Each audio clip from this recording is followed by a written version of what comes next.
crypto pirates, welcome to your Discourse Syndicate. Captain RG3, and tonight is your FN Hangout. This is your place. This is your time.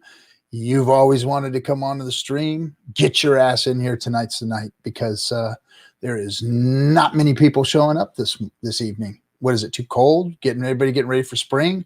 Crypto got everybody butthurt or something right now? Is everybody out shopping for NFTs? Is that where we're at? Is that what we're doing? I will post. I'll post the link. How about any fudsters? Do we have any fudsters? Any haters? Anybody want to come in and have their way with the old pirate? I'm here for you. I've been waiting. I haven't seen none of you. None of you've come. Anyway, welcome everybody. Let's say hello to the chat room real quick. See who's in here. I think I see some OGs in here tonight. Jay Everything, welcome. And yes, salute to you too, bro.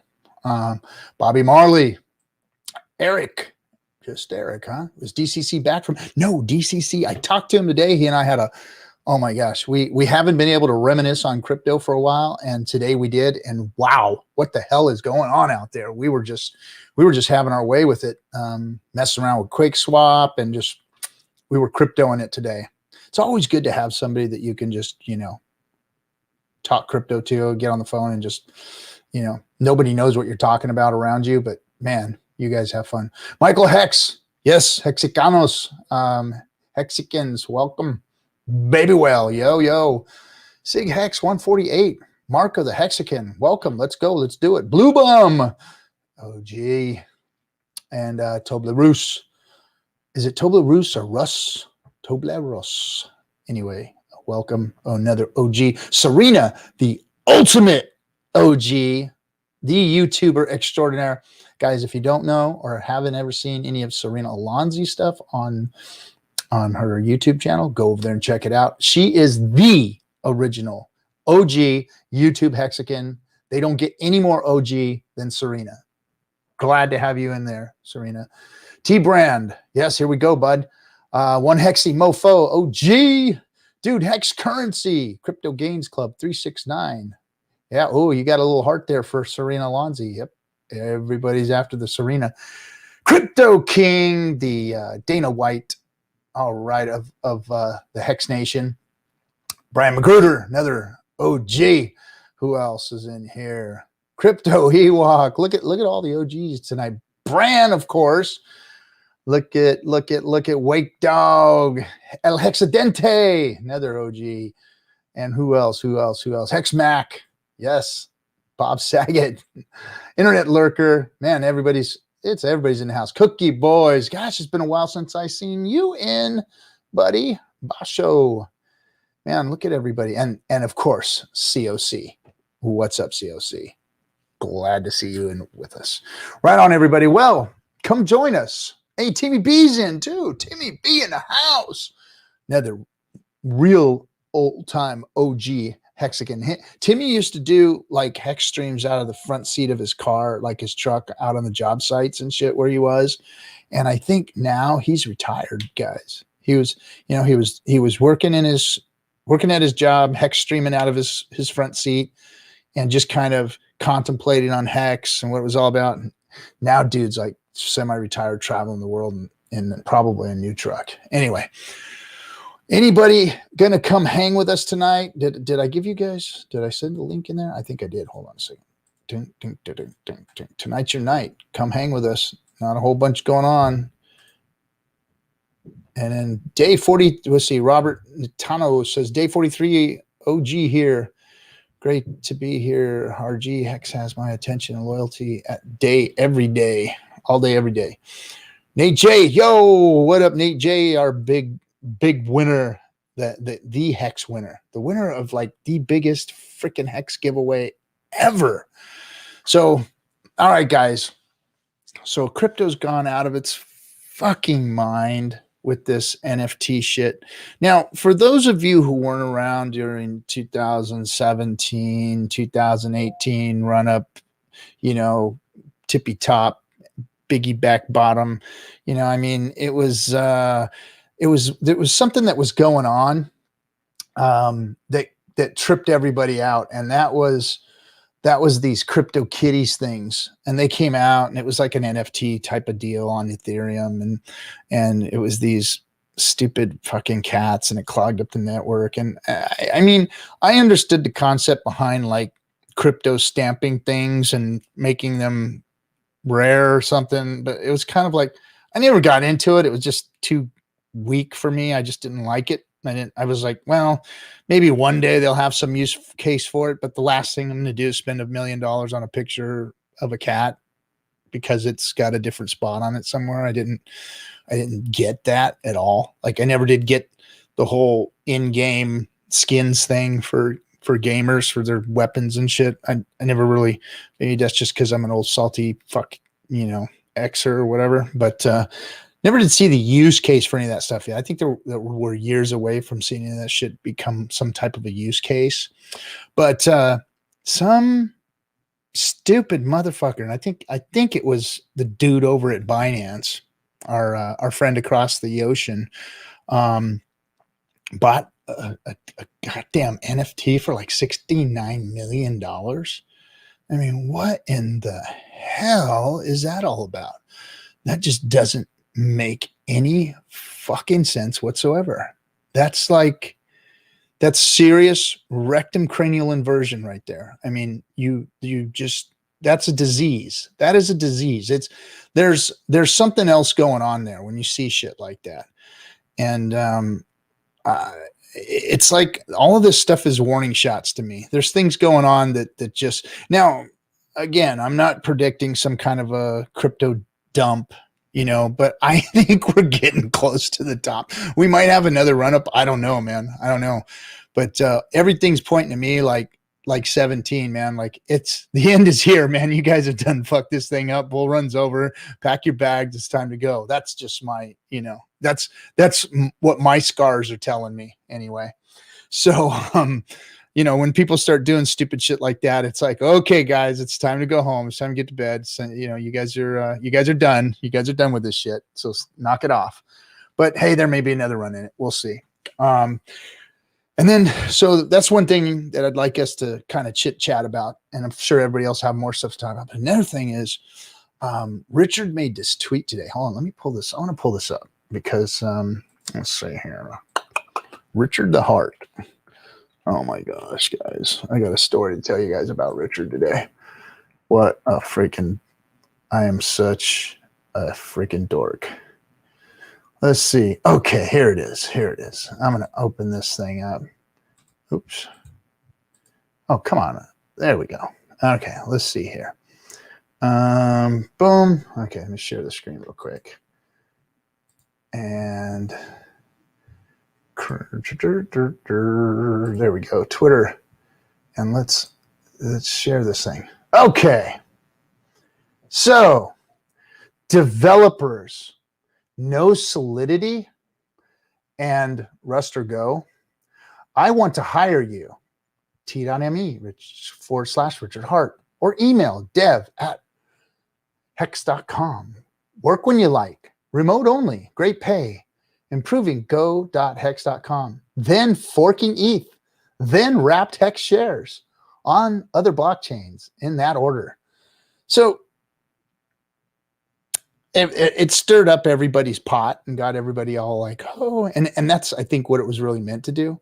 But to think that Richard was actually going on Twitter and trying to recruit people is kind of hilarious to me, because I know goddamn good and well that's the last place Richard's going to go looking for talent is in crypto Twitter for devs. So I'm sure that if Richard is looking to do some of this shit, this is funny to me, because I know goddamn good and well he's not looking there for his talent. If Richard's got enough brains and enough fucking money and enough, people to, go find real talent, not fucking around on Twitter where people pay $69 million for JPEGs, pixelated JPEGs. So anyway, I just thought that was really funny. I got a lot of phone calls today because of this, and a lot of people wanted to talk about it, and we all got a good laugh. But Yeah, I think that's the last thing that Richard's going to do is go fucking job hunt, go hunting for people on CT. So anyway, I'm going to get ready to bring up. We've got some cutthroats in the room. I want some new people, guys. Let's go. Get some new people in here. Let's. If you're on the D lives, if you're on, let me. I'm going to have to. I'll put it up there. I'm going to bring them up, and then I'm going to put the. Let's see. You know what? I put it in Hex chat. I put it in the pro chat, so it's all over there. So jump on in. So I'm going to bring up our guests here in just a second that are already showing up. And how do I get rid of that? Hold on a second. Let me get. Did I stop it? Yeah, there we go. Okay. Let's bring them on. All right, guys. So these are from these guys are OGs and from the Cutthroats. So day 43 OG and my man. Hold on a second. Brand, how you doing, buddy? Hey, good RG3. It's good to see you, man. It's been a little while. You know, me and you haven't been alone for a while, bro. Right. It can get all sorts of freaky. Yeah, where you been, bro? I missed you. Yeah. It's been a minute, man. Been hanging out with the girlfriend and kind of, doing other things on Fridays. But bitch. Oh, okay. Never mind. I've been listening to you guys, though. I mean, here's the thing. I wanted to give, opportunity for the new Hexicans, and then it's been such a minute that I got to, see how everyone's doing and, chit-chat a little bit and, Right on. All right, bro. I'm going to bring up day 43 OG. What's up, brother? Sorry about that, man. I had to have a minute of alone time with Bran. Oh, nope. Muted. Hold on a second. We got you muted. You're muted. There you go. How are you guys? Doing good, bro. How are you? Yeah, really good. I love those Bran RG3 alone times. I really enjoyed them over the months. I remember one you did last year when I think, Bran, you had your cat and you had your cat and you're holding your cat. And then I remember that. You flipped to him, and that was hilarious. So what's going on, guys? $69 million for an NFT. There's got to be more behind that than just I just bought an NFT for $69 million. There's that money like that doesn't change hands without there being reason behind it. So something went down. This is stupid. It's like. Yeah. Who does everybody? It's something for people to talk about. It was some type of a hedge, some type of somebody was passing money somewhere. I think it needs to be investigated. Investigate it, whoever the investigators are. Go check that shit out. There's probably something nefarious going on underneath that thing. Yeah, that makes sense. That does make sense. Come on, nobody moves 69 million for There's something behind it. There's something behind it. Absolutely, I just like Richard's tweet. I agree. Yeah, that's interesting. That is interesting. It gives, look, no expectations at all, but it gives us something to look forward to. And I think that was always something that, was on the cards. It was, and Richard's been saying he's been working hard lately. What is he working hard at? He was probably, doing stuff, getting people together to do some other stuff. And, because Hex is done. He doesn't have anything else to do. Maybe he's trying to do something to build on top of it, help people build on top of it. Who knows? So if you fork Ethereum, the Hex contract is already in Ethereum. It's already there. So you don't have to do you wouldn't have to do a system state, would you? It's already there. It's just when you fork it, you would just take a moment. You just roll on a new chain, right? It's just a new chain.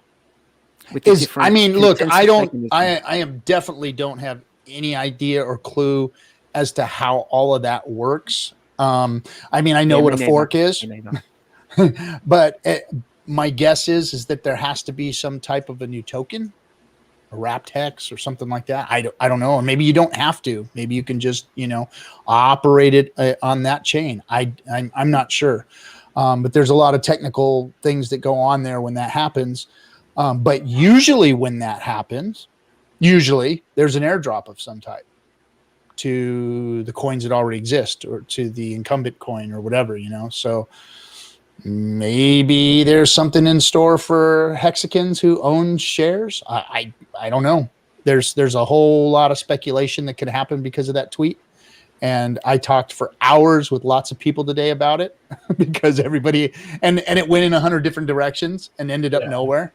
And, that's probably where this evening will end up by the time we get a couple more people in here to talk about it. You'd think that if there was a fork, if there is a fork, then there's going to be two versions of Hex. There's going to be the old version and the new version. Yep. I'm cool with that. I'm cool with having two versions of Hex. Yeah. Just double my bag up. Have at it, baby. Why not? Bigger whales, right? Fatter whales. Yeah. I got no problem with that. I mean, look, there's probably going to be one that has the social consensus, and we'll all be on that one. But, I've got no problem with having some stakes that are worth maybe a little bit less, but still worth something in the old chain. Got no problem with that. Yeah. What about you, Brian? Richard, he always has something up his sleeves, right? To your point, he's working hard, but it's like, man, what's he working on? And, it was really cool to see him and Jane King and the other gentleman do the interview the other day, because honestly, first it was with the Harry gentleman, and that guy was kind of like the first official, traditional finance guy. And then the second one was the Jane King thing. And honestly, I think it's a good look of what Hex has as a future as far as a use case, right? People can relate to the certificate of deposit. They can relate to Bitcoin being 11 years old. And I think Hex really has a use case because, you mentioned these $60 million NFTs. At the end of the day, it really is a JPEG with just a serial number attached to it. And it's really cool to see things like Hex. They already performed at the end of the Ethereum Ethereum bear market, and who knows, it might do the same thing again, or it might just continue going up and to the right. But either way, we're doing solid. Yeah. So RG, I was going to say, you think that this bull run is coming to a close, maybe? Okay, so if I was looking at it traditionally from the cycles that I've seen, I'd say, fuck yeah, it's over. Here it comes, guys. Get ready. Fucking secure yourselves. Batten down the hatches. Get some warm blankets and, get your acids in bed because here it comes. But the thing that's got me thrown off is all of this institutional money and how it's in. It's not the CMEs, I guess they were called when they came in. The institutional money that came in 2017 rug pulled. I mean, it came in, had its way with crypto and Bitcoin, and then after it was done, it wiped it on the curtains and left. And that's what happened in 2017. And so I don't see that happening now because of what Grayscale and the funds have done. They've kind of secured money in there, and I don't see Elon pulling his 1.5 billion out. Maybe he diversifies if a bear market comes. Maybe he diversifies into Ethereum and some other stuff. I don't know. I don't have Doge. Doge. I mean, and that's another thing. It's like the insanity of crypto. It's like, okay, I understand the funds and I understand money coming in and all of this stuff and people getting excited about it. And even, for instance, like an Elon putting in the money that he did and maybe getting some other big ones to FOMO in or whatever, but I don't understand all this craziness that they're creating out there with the Doge coins and the NFTs and all this stuff. I mean, it's like crypto finally starts to get some traction, and then of course the fucking circus has to come out and the clowns jump out of the fucking truck and run around and bang each other on the head and shit.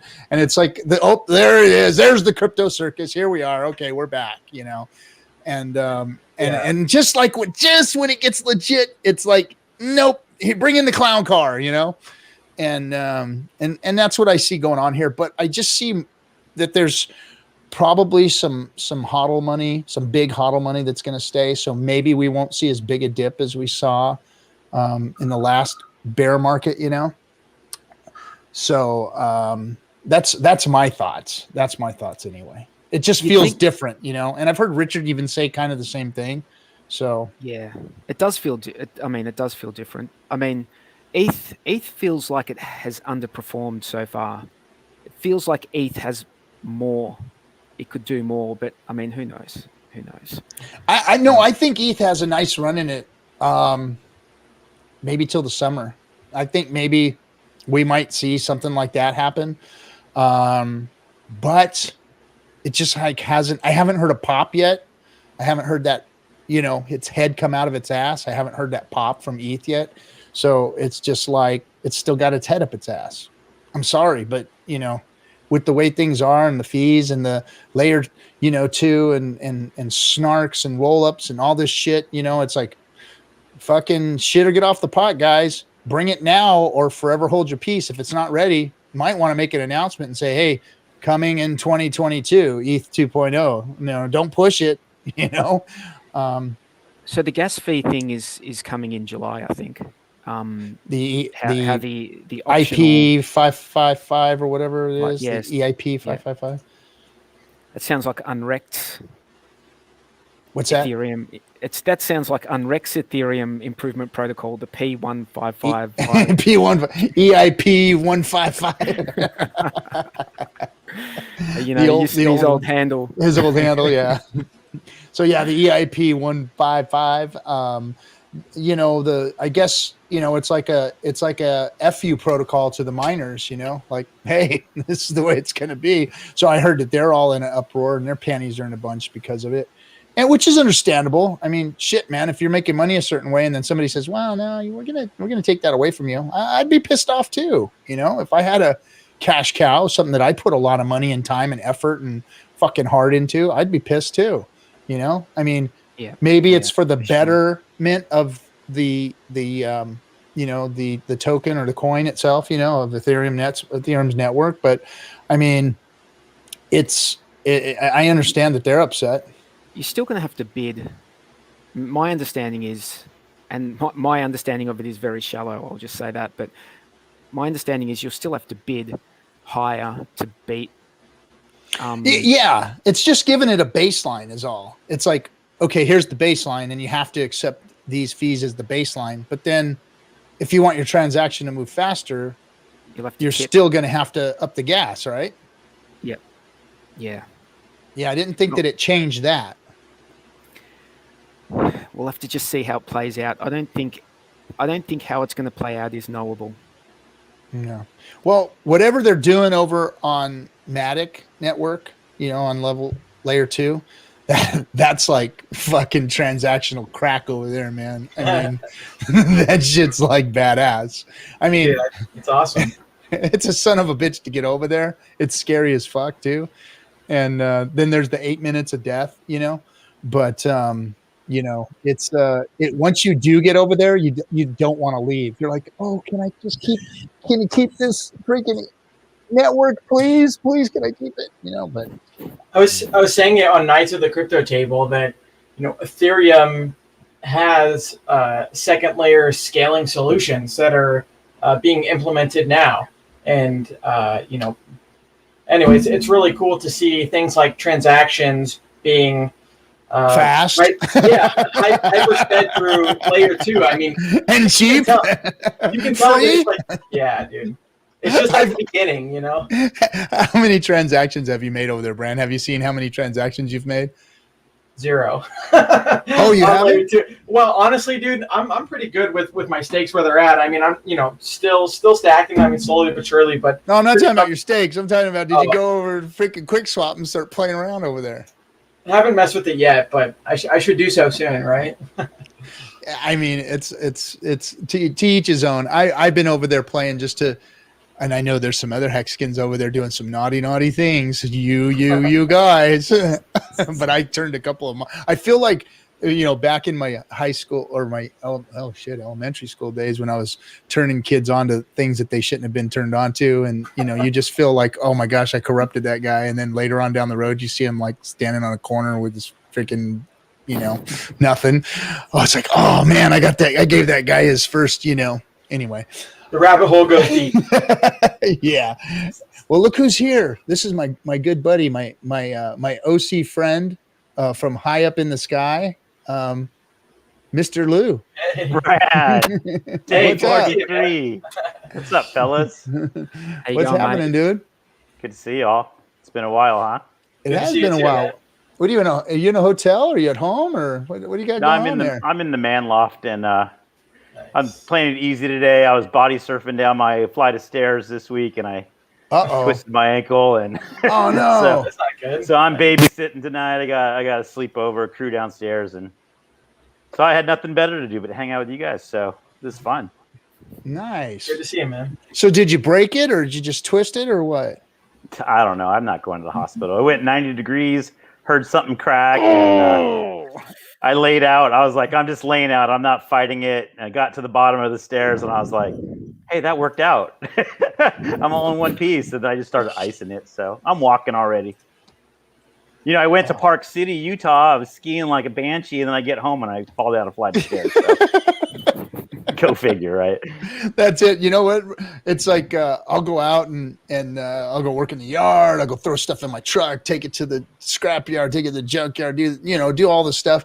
And then the other morning I bent over to grab my computer out of the bag, my laptop out of the bag, and I threw my back out. Yeah. Like, really? Fucking really, laying there like, oh geez. And it one time I reached for a coffee cup, same thing, back went out. Oh, Yeah. man. And You worked for it. That's many, many years of destroying yourself. So yeah, you made it this far. there's like some of them are just not dis. They're just Right. yeah. What's left? Hey, Liberty, where's good to ski in the US? Park City. Park City is pretty epic. Park City's badass. I mean, Yeah, it's up in Utah. It's pretty sweet.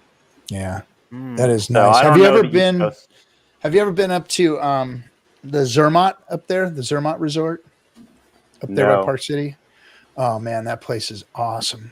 Awesome. Yeah, day man. 43. Sometimes we get out of the state, out of the country, go up to Banff or Whistler. I mean, that's all Canada.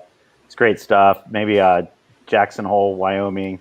Yeah. Pretty sweet. I know KNTX is big on that area too. So Yeah. ever Mammoth been up in to California is good. never been to been to- Europe. No, I've been to all over Europe, but not for skiing purposes. not for skiing. Yeah. I went to a place called Courchevel a few years back now, and that was epic. It was like I think it took me like 2 hours to get to the top, and then I skied for like 2 hours down, just no lifts. It was fantastic. Nice. It was my wife's idea. I mean, I'm 1 month younger than RG3, so I was envisioning what do they call those? A ligament going or something. So I was just hanging out on the greens and a little bit of the blues, but the little girls were skiing and they were happy and they were flying right by me, and I was like, what the heck? You guys are like 8 years old, they're flying by me. So I was like, all right, this is for the birds. So it was fun though. So just to let everybody know, so KNTX is on Wife Appreciation Night, or else, and DC is like, I mean, he was ready to go to bed at like 9 o'clock this morning. He's freaking wrecked. His courses that he's doing have got him like busier than a one-legged man in ass kicking contest. He's Still just workaholic, man. he is just burning it. We had a nice long talk today though about what was going on in crypto, and I got him on the Matic network. He wanted to check out. He goes, how do I get on this stupid thing? And he's trying to get on, and he's like, oh, okay. He's so freaking brilliant though. I mean, the guy had it on a phone. He was doing it on his phone, freaking Nice. out in the field. I got it. No, I got it. Hey, no, what do I do? Oh, okay. Oh, this is stupid. This is ridiculous. How are we going to teach people how to do this stuff? And I'm like, yeah, I know, dude. It's crazy. I mean, the things you got to do to make crypto work is like, I mean, I don't know. It's laughable. A lot of it is laughable. I mean, we are in the highest appreciating asset class ever known to man. But it's still like, it's so scary because it's like it's got its legs blown off and they're trying to fix it with sticks and band-aids. And it's just constant band-aids on just profuse bleeding is just what crypto reminds me of. It's just like they can never fix it right. It's just like is it too wrecked for them to even get it right? You know, when are they going to finally get this thing right? They've been working on this shit for 11 years, you know, with all these amazing price rises and shit. And still we have shit like try onboarding somebody and go and try onboarding somebody, getting them on Coinbase, getting them into or any other platform for that matter, getting them into crypto, getting them into their MetaMask wallet, showing them how to get on the Matic networking and get them. Yeah, I mean, it's just too much. It's like there's no way that this should exist like that. It shouldn't even be a thing. It's like, what is this? Why would you do some stupid shit like this? Are you trying to have me lose my money? Are you trying to, you know, are you just waiting for me to slip up? Is it just like a big obstacle course? I mean, well, crypto doesn't sleep too, right? It's 24/7. So it's even more of an addiction for those that are like, you know, looking at the couple percent gains or whatever gains, you know, constantly. It's intense, man. It's slow to onboard some people sometimes because they're not used to crypto, right? They might be used to different markets, but you know, you got to kind of educate them and get them, I guess, hooked in. But no, you're totally right, man. Well, we'll see. You know, RG, you got me a little freaked out between you and Wales and Kareem. I sold some Bitcoin. You did a good thing. You sold Bitcoin at the top, you motherfucker. Allegedly. I'm suing you guys if it goes up. But, I know that you bought a boat and it's not that seaworthy, so maybe you might have an accident out there with it. So it's interesting because what do you do with it, right? So I put aside the 20% to go ahead and pay taxes. Important lesson, everybody. You know, It's not your money. It's not your part of it's not only part of it's your money. Yep. And then I was trying to figure out, because I'm heavily invested in MetaMask in our in Hex, and there's the whole security thing on that side. I thought it would be neat to spread out my risk and use Staker. So I had already had a wallet and I tested it, but I was texting on Telegram with Firebun. I was like, Firebun, this is what I want to do. These are the dates that I want to go ahead and, I want to do like 5 stakes, divide this amount into 5 stakes. And these are the dates I'm looking at. And they didn't really have the technology to do it.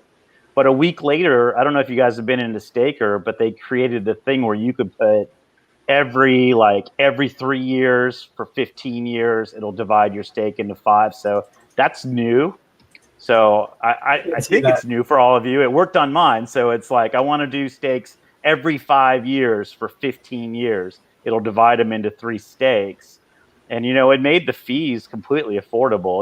We maxed out on the Staker app fees and then you divide by 5. I did 5 stakes, but you divide by 5 and it was quite reasonable. It came out to about $50 per stake, just to do them in one lump sum. So now I have a large stack on MetaMask. And what's funny is how much things have changed, in 8 months because, I put in more money into this one than I put into the first one. And I only got about 10% as much Hex as I had before. But so now we have more money on Staker app than we have on MetaMask. But the diversification is important. So the ability to use 2 different wallets, the Gnosis Safe and then the MetaMask, there's a lot of scary stories out there. It's funny. I put a text on tweet on Twitter, and Kareem tried to show me his referral link. I was like, "Hey guys, I'm trying to do Staker, and this is what I want to do." And next thing you know, Kareem comes in and is like, "Here, let me send you my referral link." I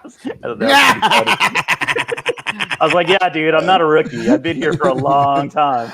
But that was the positive story is another use for Staker app to go ahead and use it for diversification. That second wallet, that different level of security. So Firebun was awesome. He figured out what I needed. He got it done.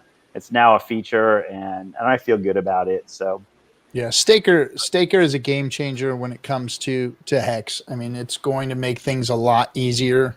I think the only thing that we need to get around is just the ETH fees, and I think they're working on it. I mean, I don't know if they're going to get it done anytime soon, but they're working on it. I mean, it's just kind of my son tossed some more money at me. He said, "Hey, Dad, we got a dip here. I'm gonna go ahead and get some." So he went in and got some more hacks, and the fees, just the fees. It's like, gosh, this is ridiculous. Moving this. I have one of the guys I brought on board. He's really successful, and he went small. And he's been texting me saying, "Hey, dude, I got 10,000 hex, and I don't want to pay this much for fees." And I told him, I was like, "Look, you played the game. We didn't know back then. You played small ball, right? You did a small amount for a short period of time, but it's not all's lost. I go, just pay the $100 or $50 or whatever it costs to get out there, and just leave it there. Leave it liquid. There's nothing wrong with leaving it liquid. Sell it at 20 cents or sell it at $1. You just played it wrong, or restake it and just say whatever. But you're looking at it from today's prices, 0.009. You look at it from 90 cents, it's, the fees are nothing. So just you just adjust your attitude.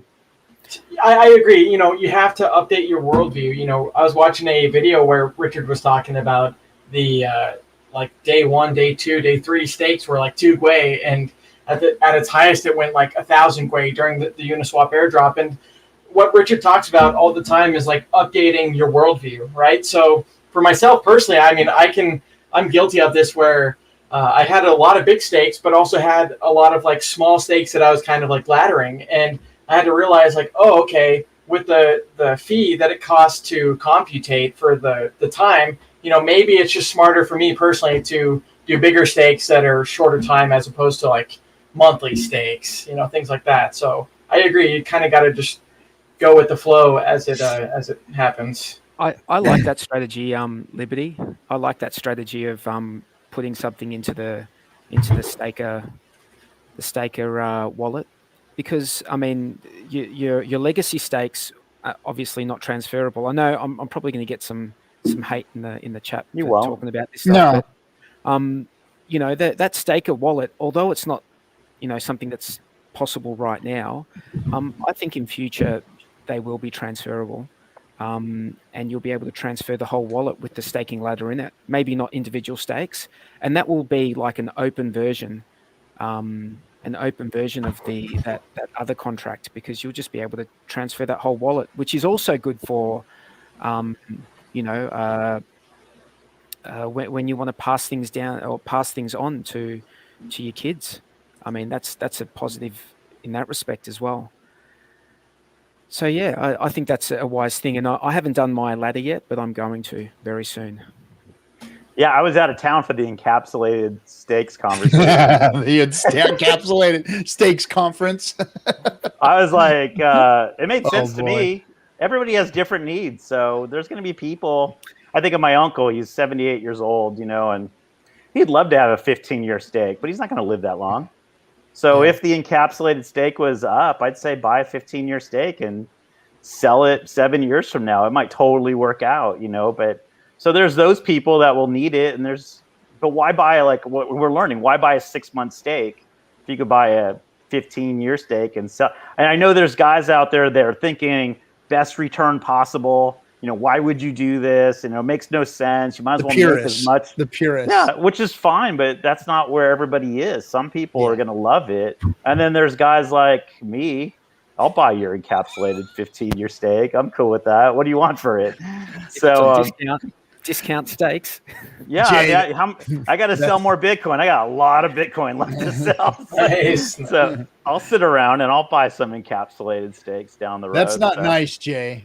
Jay said something very, very ill about Kareem in the chat. Kareem's all right. No, he just said it. He gave Kareem's referral code to his cat's litter box. What I love about Kareem is he talks about himself in the third person. I was like, wait a minute. I don't walk around saying Liberty say this and Liberty said that. And Liberty's going to go for a walk and Liberty does this.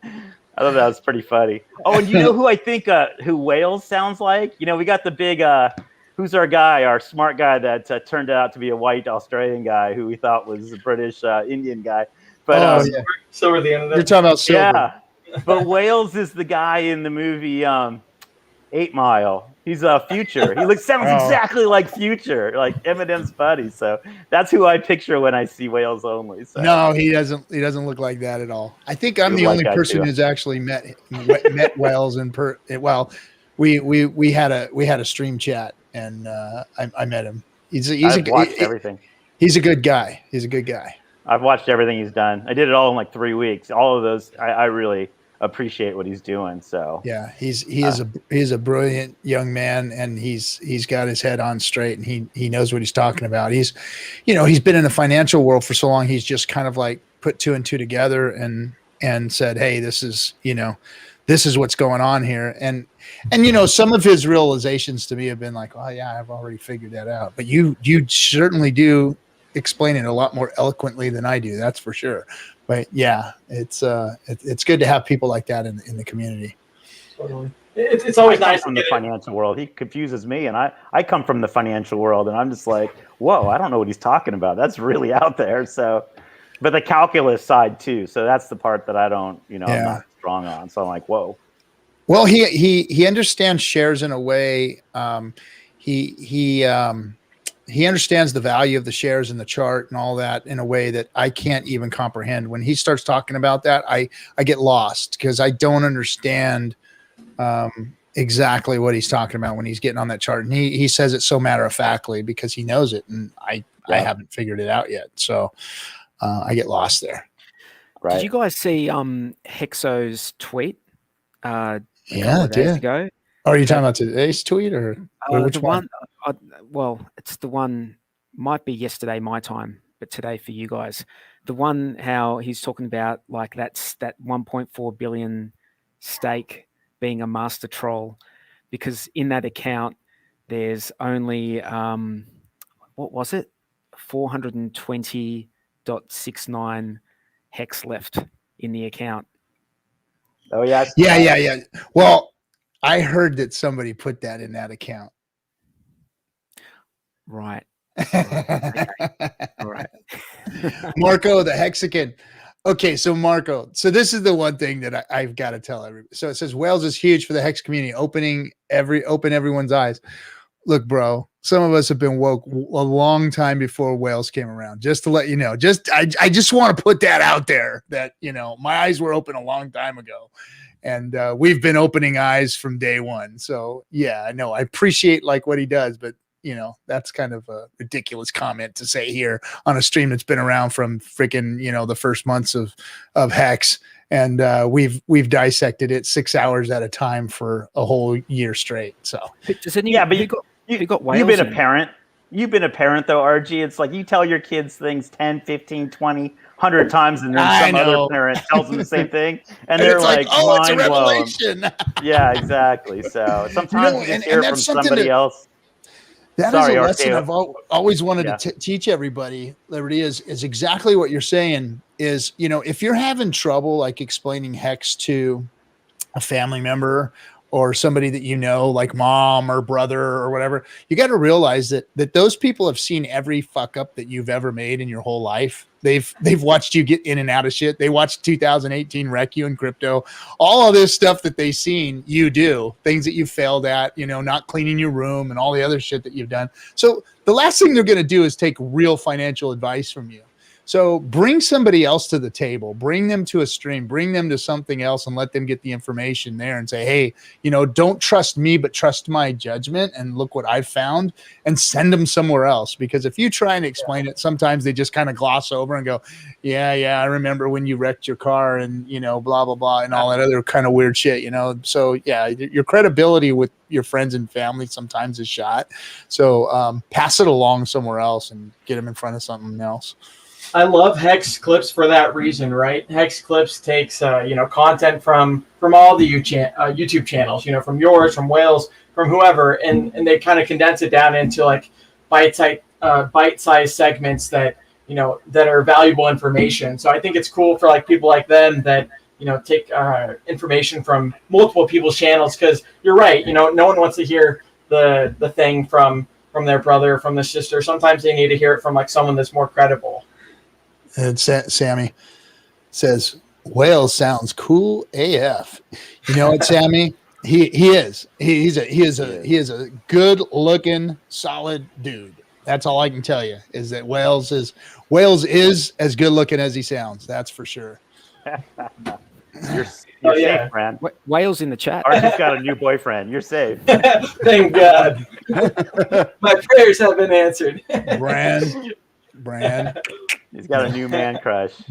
Day 43. I keep interrupting you. Sorry, buddy. Day 43. Sorry for interrupting you. No, I'm good, mate. I wasn't saying anything. I was earlier. I thought Bram was saying. Oh, right. Oh, dude. I don't know what I was talking about back then. It's all right. I got nothing for you. What else? So you got guys that are saying that we need to unify and have a message, and I think you know some of the guys out there saying there's so many streams and we're all saying the same thing and this and that. I was thinking about it. I go, you know what? Each show brings its own crowd, you know, and some of these shows are fun, just fun entertainment. We forget that, like this show, there's a lot of information, but a lot of it's just entertainment. We got like Silver the Antidote, that's content, you know, Whales might be content, Hexo's fun entertainment, you know, so each show brings its own following. We'll see what happens. It does. And that's what every show does. And that's what I try and tell everybody is, you know, stream, go out there and do your own unique thing. Pep, Big Pep is like, I mean, I love his show. He just goes and does his thing. He's Pep, you know, and you just got to go do your own thing. And that's what I like seeing is Hexicans getting out there, finding their stride and then doing it like Wales. Wales is freaking killing it with his charts and his financial know-how. And he's bringing a lot to the table for the Hex community, you know, things that we've talked about, but haven't been able to articulate as well as he has, you know, he's articulated it in a way that everybody can understand it, from the most knowledgeable trader, chart reader to, you know, the old pleb like myself who just freaking kind of barely gets crypto, you know. That's why I've always loved this channel so much. I mean, you know, first I saw Hexologist, and then I saw Discourse Syndicate, and then, you know, I think on one of the FN Hangouts a long time ago, it's like, all right, you know, I'll join this thing, and it's really cool. You know, you've always talked about Discourse Syndicate being for you guys, right? For you, the viewers, and for the people. And it's awesome to see how many like-minded Hexicans, how many talented and smart Hexicans are doing their own channels or joining each other's streams and like challenging each other, right? Like, I think that's the important part of growth is you need to be able to challenge someone and call them on their BS if you think they're, you know, if you think they need to be called on. So it's cool that we can all learn from each other, and that's where that starts from here. Well, I think that we need to branch out, though, you know, instead of being a sounding board with one another, we need to be branching out and reaching other communities, whether it's, you know, TikTok community or, you know, some other streaming platforms community, or, you know, coins or finance or guns or cars or whatever communities that we could jump into. I mean, look at what's his name? Gary V. Yeah, Vaynerchuk, yeah. I mean, the guy was a wine dude. I mean, he sold boxed wine online. I mean, and then all of a sudden he became this self-help guru. You know, this you know, motivational speaker from selling boxed wine online. I mean, it's the ultimate of how to use the internet to get out there and influence people, and that's what we need to do, is be able to branch out to communities like that. I mean, why not go hit the box wine community and start talking to them about Hex? I mean, yeah, like what you and Crypto King and KNTX are doing, kind of like bringing in these other communities. I think it's really cool, and yeah, your past few streams have been great. You know, I agree. You need to cross promote, and people like Gary Funding Jim have been mentioning that for like a long time. So it's really cool to see people like Discourse Syndicate, you know, yourself and KNTX kind of like taking that lead, because I do agree. I mean, there's only so much of a audience that you can approach when it's the same audience, but when you can branch out to other people's channels and their audience, you know, you can kind of share commonalities together. Where has Gary been? I haven't seen Gary around. Gary's been busy. Yeah. Gary's been busy. I've talked to him a couple of times too, and he's been really busy. He's got a little project that he's working on right now, and I'm hoping that he's going to launch it soon. But yeah, and come on the show and talk about it. Yeah, Hex related. Yeah. Well, yeah, it is. It's crypto related. It's actually influencer related, like crypto influencer related. He's always got his hands in something, man. But yeah, it's been a while since we've seen him. It'd be nice to have him come up for CIFs for a minute. Here, check this out. This is a good conversation to have. So the internet lurker says, why do you guys think Hex hasn't been able to lift off? You think it's market cap or no hype train? Y'all saw my tweet today. A coin went from 0.0095 to 70 cents today in 10 months. Well, it's sustainability. Look at where Hex is, and look what it's done, and look where it is. I mean, any coin that runs up like Hex has, or runs up like that coin has, watch what that coin does in a month or two. It's not going to be sitting at 70 cents, I don't think. Usually they have their run-ups and then they fall flat, so Hex has stayed. It went to its highs and it stayed sideways. It's held itself. So look at all of the inflation that Hex had in its launch. I mean, that was an insane amount of inflation and still went straight up. So there's a lot of health that's involved in Hex's run up versus some of the other run-ups that you see. I mean, there was look, for instance, like Matic went from 28 cents just last week, it's up 44 cents. I mean, that's a monster run up, So I mean, but we've seen it happen here in Hex before. It has moved fast. Hey, so speak of the devil, look who's here. I had lunch with a buddy of mine from the club today, and we talked about Hex briefly. And he was like, you talked to me about this a couple months ago, and I was curious. So I was like, what was the price back then? And he was like 0.003, like 0.3 of a penny. And we forget, we've been sitting here in this range, but that's a pretty good jump in 2.5 months. Nice ride. That's a real move right there, man. Yeah, I was like, that was a good price. Like I told you about it. 2.5x, right?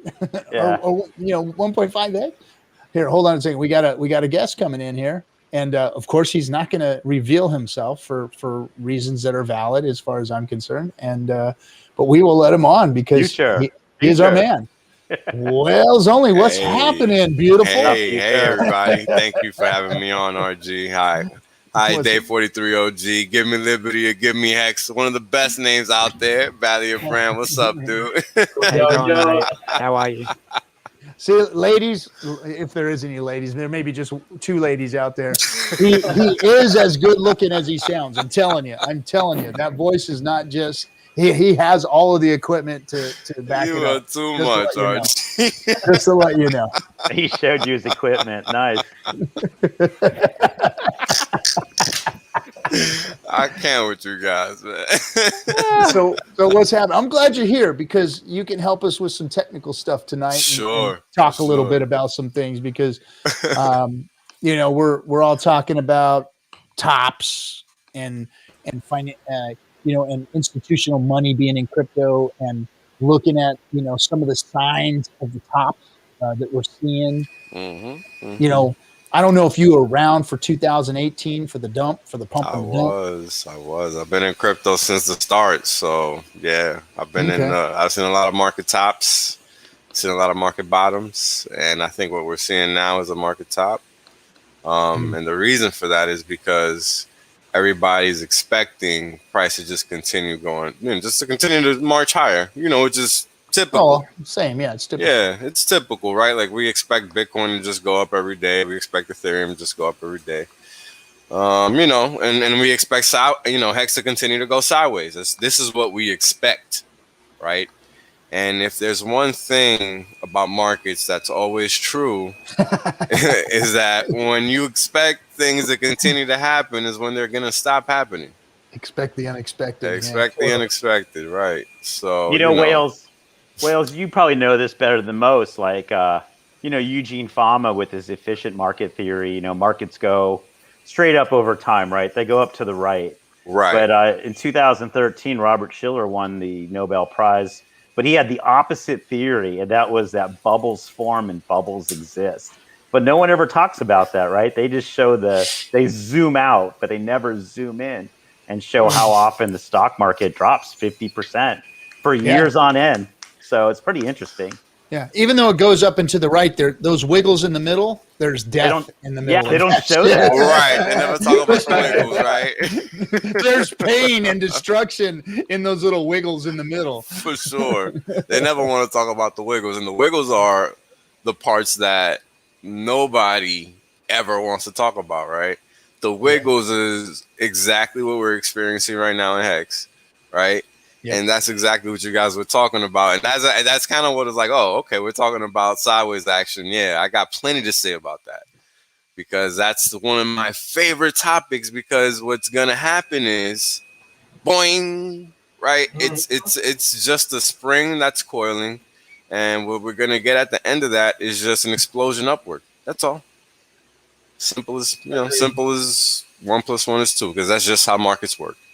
You know, What's crazy, like in the Bitcoin argument or in the stock market argument, is when those wiggles happen and people need money, when life gets in the way, right? And they have to liquidate when they're down 40% or 50% or 70%. And then you see whales that it goes boing and they're like, oh, I sold out, right? So, right.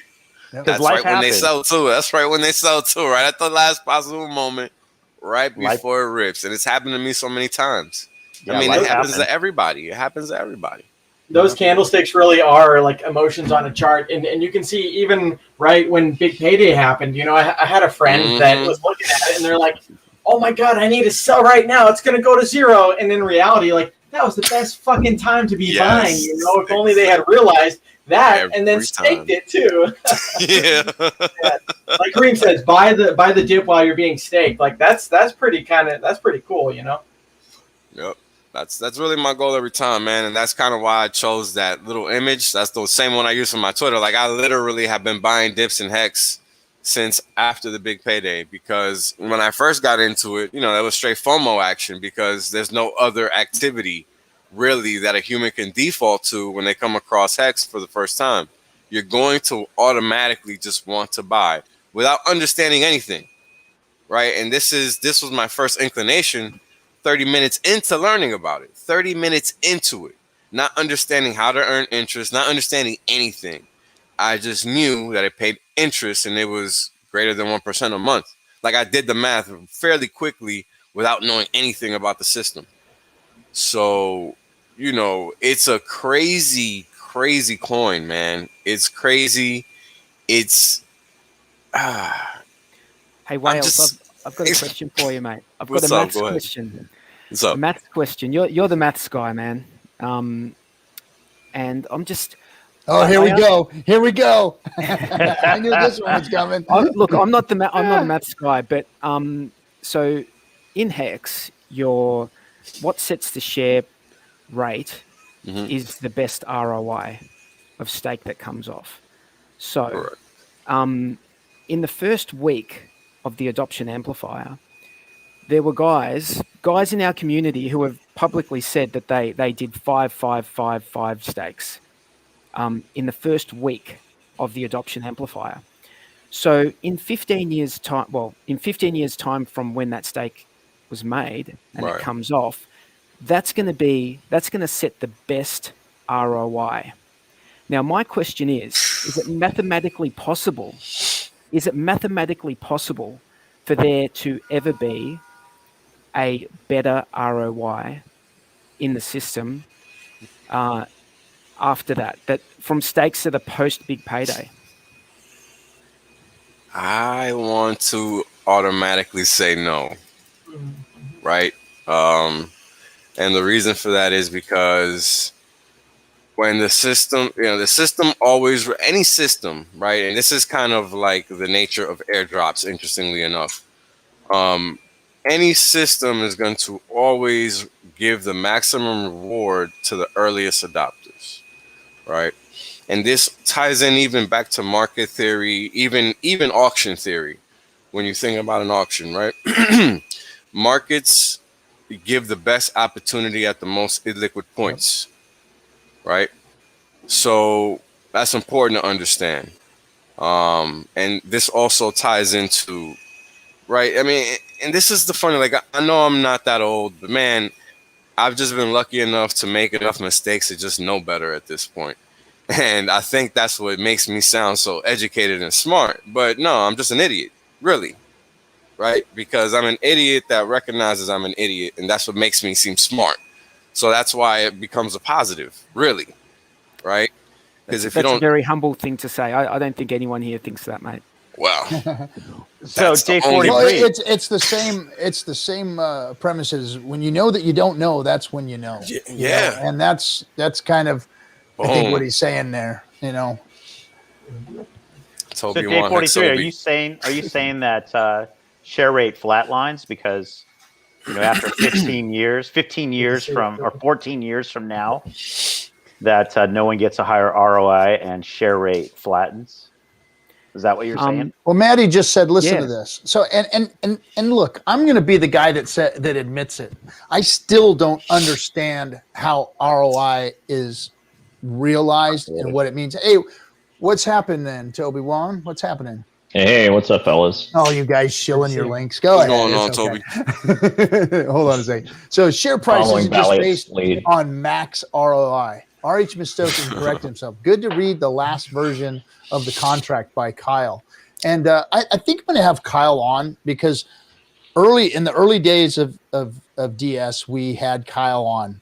And he came on and really opened our eyes about shares. And the reason I had Kyle on was because I wanted to I was like, wait a minute, it isn't about Hex. It's about the shares. And again, like Wales just said, I know that I'm that guy that doesn't know that he doesn't know that he doesn't know, or knows that he doesn't know. So I said, I'm gonna get the guy that knows shares on and talk about shares. And he opened our eyes and said, shares are this, and this, and they're gonna go up continuously. And at that point we were all like, our jaws dropped open. We're like, oh shit, it's about shares. It's about staking. That's right. It's about staking long, staking as far out as you can right now. We all fucked up, because we were like a lot of us, and I'm sure a lot of us did this. We all front ran this thing and said, well, big payday, we were all like 3/4 to a half of our stack was ready to come out at big payday, and the rest of it, I'll put a 5-year. I'll put a little bit at 10. I'm going to make one little, circus style freaking 15-year stake out there, and for funsies, right? And then all of a sudden we all went, oh shit, that was a mistake. We made a big ass mistake. We were supposed to stake longer and we really screwed up. And we started emergency end staking. I was on the stream saying, everybody, hey, we made a mistake. We need to get this shit out there as far as you can because it's about shares. Has nothing to do with the hex you have. Has nothing to do with big payday. Big payday is going to be a joke. Don't rely on big payday for your stack. It's shares. And so we started doing. I mean, I unstaked everything I could in year one. I don't have any stakes this year. My stakes are past, 2022 and beyond, because I pulled it all out and restaked it and increased my shares by over 1/3 by the time it all came out. So it was the right thing to do, because now I'm like, oh man, what a brilliant move that was, because we understood what shares was because of Kyle. Now, the one thing that I haven't wrapped my head around completely yet is how this ROI thing works and how the share price goes up with that, and how a guy with a small stake that's out 15 years beats a guy that has a big stake coming out this week, or changes the ROI differently than this, big $1 billion, billion half stake changes it. That's what I don't understand is how does it change? What's the math on how it changes? I got you, and I can answer this because this actually ties in directly to Liberty's question. I'm sorry, to 43 OG's question. Make it to where this guy, if I can explain it, then people can understand it. Yeah, I mean, it's actually not hard. It's actually very simple. If you actually go into the tech specs, and this is what helped me understand that you actually need to stay in order to maximize the full benefits of the system, right? And tie it in with conjunction of how finance works today, and understand that we all are really just a balance sheet, right? Mm-hmm. When we realize that we're really all just balance sheets, and our our worth in society is based off of that balance sheet. The reality is that if you own Hex, you have the capability of setting yourself up for 15 years with an equipment, right? Because a T-share is basically an equipment that generates 40% revenue if you stake it for 15 years, right? This is like what smacked me in the face one day. And that came from realizing what happens when you end a stake. And this is where the ROI factor comes into play. And this is where the ROI guys comes into play. Serena, welcome aboard. Welcome, guys. I'm going to turn you guys turn off your sound. Yeah, the YouTube. I'm sorry. Go ahead, Wales. Oh no worries. So this is what happens this is why the ROI comes into play. The ROI comes into play with respect to when you stake versus when it ends, right? And this is what Patrick, aka Hexlion from Crypto Sparbuck, actually pointed out to me last week. We had a chat about this, and this is when it became apparent to me. But the thing that I'm just not clear on yet, and this is what I want to touch on in a little bit, is how the big payday, because the big payday stakes, right? The stakes that were put in before big payday, they're going to have a bigger ROI than just what you get from the normal math. But that's not going to affect the math, because that was an airdrop on top of your shares are all that matters in the ROI math, right? That's true. That's true. It has nothing to do with T-shares. That's right. It's just the T-shares, because that is actually extra Hex that is dropped into your bag. Correct. It is not extra T-share, so it does not affect the T-share. So I asked this same question to Kyle, and Wales, you're spot on. His answer was, I don't think in our lifetime.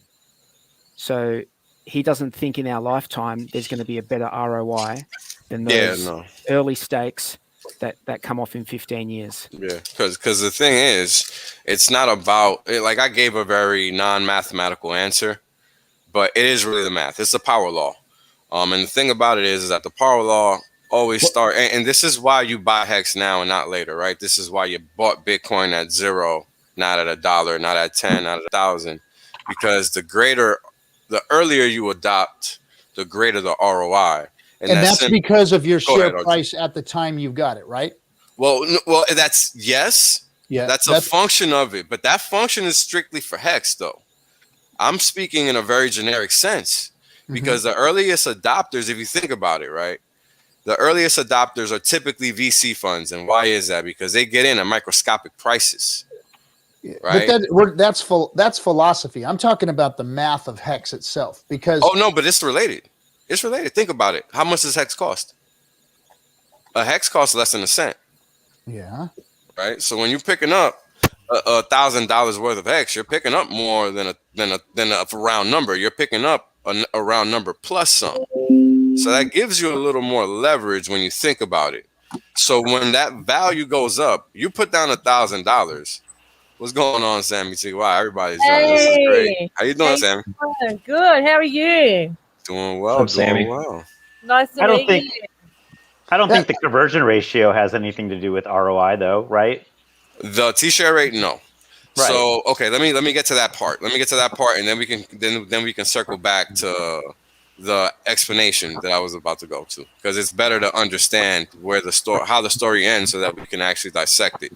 So how the story ends is that the greater the ROI you experience from the system, the greater the factor that the T-share is going to be divided by on the next round. And this is why when you have a big ROI, you can't generate the same number of T-shares the second time around. That's the only reason why. So if you have, let's say, go ahead. So let me back into that real quick. Sure. ROI doesn't matter if I staked 1 billion Hex or 1 million Hex. It's how long. If I got more ROI on my 1 million Hex, that 1 billion Hex isn't going to move it. If he only staked 1 billion Hex for 6 months, that's not going to change it. But my 1 million Hex at 15 years is going to change. That's going to change it, right? Because again, the quantity of shares that we get is a function of two things: the size of the shares that we have in conjunction with the length of time for which we hold those shares. Mm-hmm. It's very important. And Because the that's cost really of the those key. shares when they were purchased, which of course the best price was day at that one. point in time. Well, yeah, and that's the thing, right? Well, actually, that's a good point to bring up, RG. Was it really day one, or was it a few days in after price dropped? Because T-shares went lower after day one, or are we gonna go just by the T-share rate? Right? I think you're going to go by the T-share rate because it's then not. It has to be day one. Yeah, because that's all that matters. I mean, T-shares have been going, below the dollar. It's had working out ROI, not on USD. We're working it out in Hex. Yeah, that's right. In Hex. Okay. Then that's fair enough. Because it's always gonna.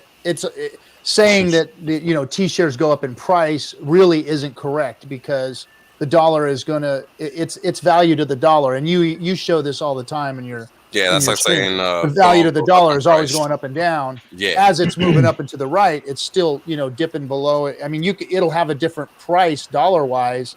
But that doesn't matter. But that doesn't matter because the T-share rate is always the T-share rate. Correct. It's just a matter of the differential in the quantity of hex that you're using to stake versus not one day versus the other. That's really it. So yeah. So Kyle went on to say, at some point in the distant future, the inflation payments could be crazy enough to beat it. Yeah. So, but that's after we're dead. Yeah, that's a long time away. Our lifetime. Right, so. Because it's going to be like the Bitcoin halvings, right? They decrease over time to a point where they come negligible, and just a regular inflation rate, whatever it is in the system, I don't know Bitcoin like that, but whatever the regular inflation rate is in the system, because there has to be one, right? There has to be some kind of inflation. And that's going to always exist as long as there's an ability for the system to reduce its mining blocks, right? And that's the thing. I think if I remember correctly, it goes out to like 140 years from the start, and that's a long time, right? So then what happens then is that over time, you have all these institutions entering Bitcoin now, but what they haven't done the math. They're just going to the brightest star in the sky for now, not realizing that even stars do come to an end, right? Even a bright star in the sky has an end. Like everything is finite. So, now it's Hex's time. Hex is 0, and Hex has to jump to 10, 20, 30, 40, just like everything else, because it's a network. The T-shares are already at $100 plus, right? And last year it was at $1 or less. So Hex has a lot of catching up to do, and this is what people don't understand. So go sideways as long as you want, and please, if you're listening, sell, because you're killing me. You're killing me. Just sell and get it the hell out. I got some USDC just waiting to buy some Hex, and they're killing me. Poor whale. Yeah, I'm dying over here. I know. I was hoping for a dip too. I got some powder ready. Yeah, I'm looking for a nice one. Yeah, I'm like a nice one, please. I got my orders set and everything, man. It's like, come on, dip. I want as many T-shirts as possible. Help me, thank you. Mm-hmm. It dipped pretty nicely on the ETH pair though in the last week, I think. Yeah. Nicely. Yeah. There was an opportunity there for anyone with a bit of ETH on the side. I've been buying since last week, man.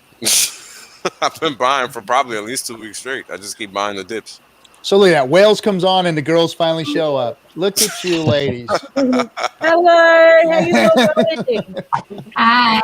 What's going on, ladies? How you ladies doing? Freaking pirates. Nice. Hey, I'm going to duck out, guys. Nice to speak to you all, and I'll catch you next time. Hey, don't forget to catch Day 43 show. Yeah, it's a good show. Plug it, buddy. Plug your show. Well, we're going to have our last show tonight because for a little bit of time, just because I've got a kid on the way and I need to do some more housework for my wife. So, congratulations, brother. Congratulations. Thanks, guys. Thank you. That's number 3, and I think we're done. I think boy or girl? The girl.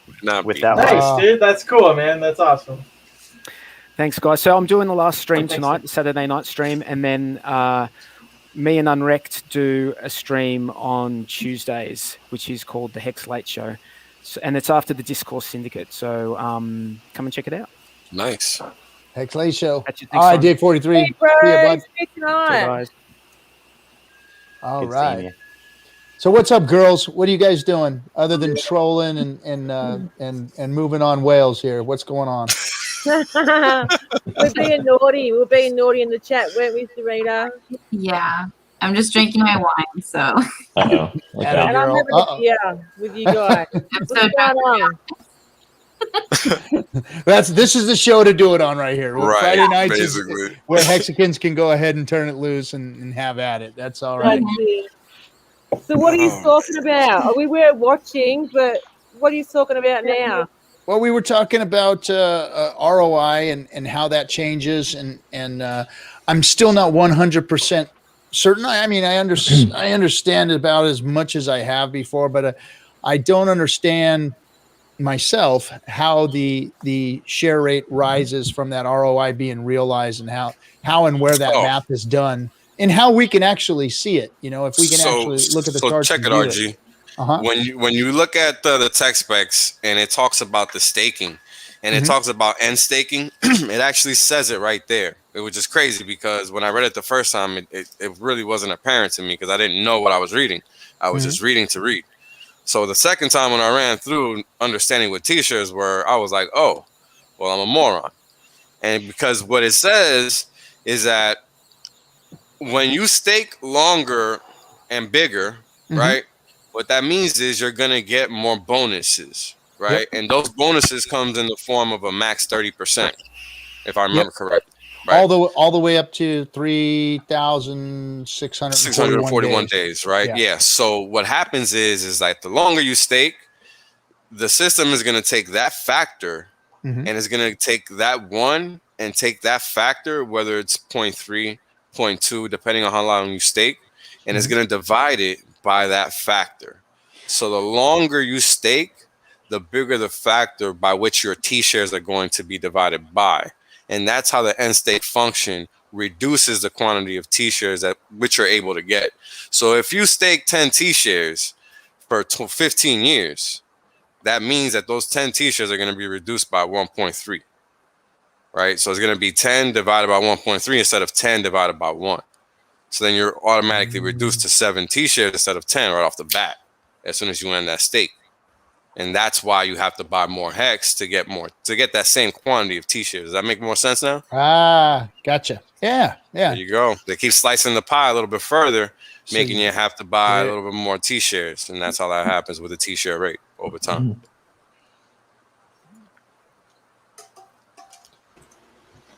And there you go. How you doing, Toby? I'm good, Bally. How's it going, man? Doing pretty good, man. Look at you, Toby. You got the whole scene going on back there, man.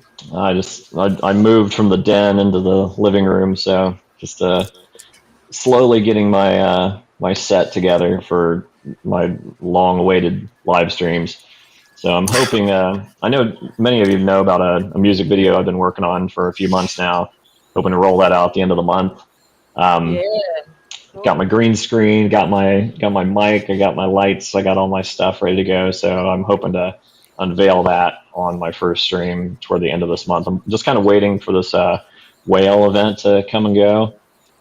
Figure it'll be a good time to have some fun with the Hex community. Many members are involved. I think like maybe 40 different Hexicans are involved so far.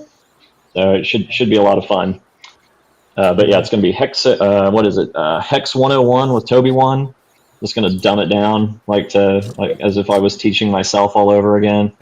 And I've been doing a lot of onboarding lately with the Staker app, but I think a lot of us probably pumped the brakes a bit on that because of the wallet rollout being so slow, which was understandable because, Steph and Firebun, don't want to bankrupt themselves off the rip paying $50 a wallet for everyone. So it made sense.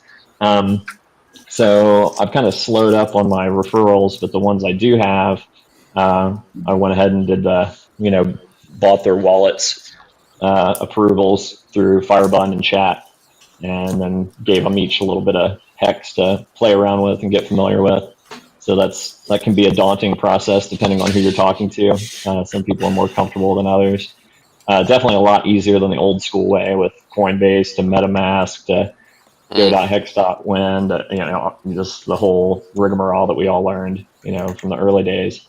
But Staker app's really slick. I think it's going to be a game changer when they, release it to all those people that are in the queue.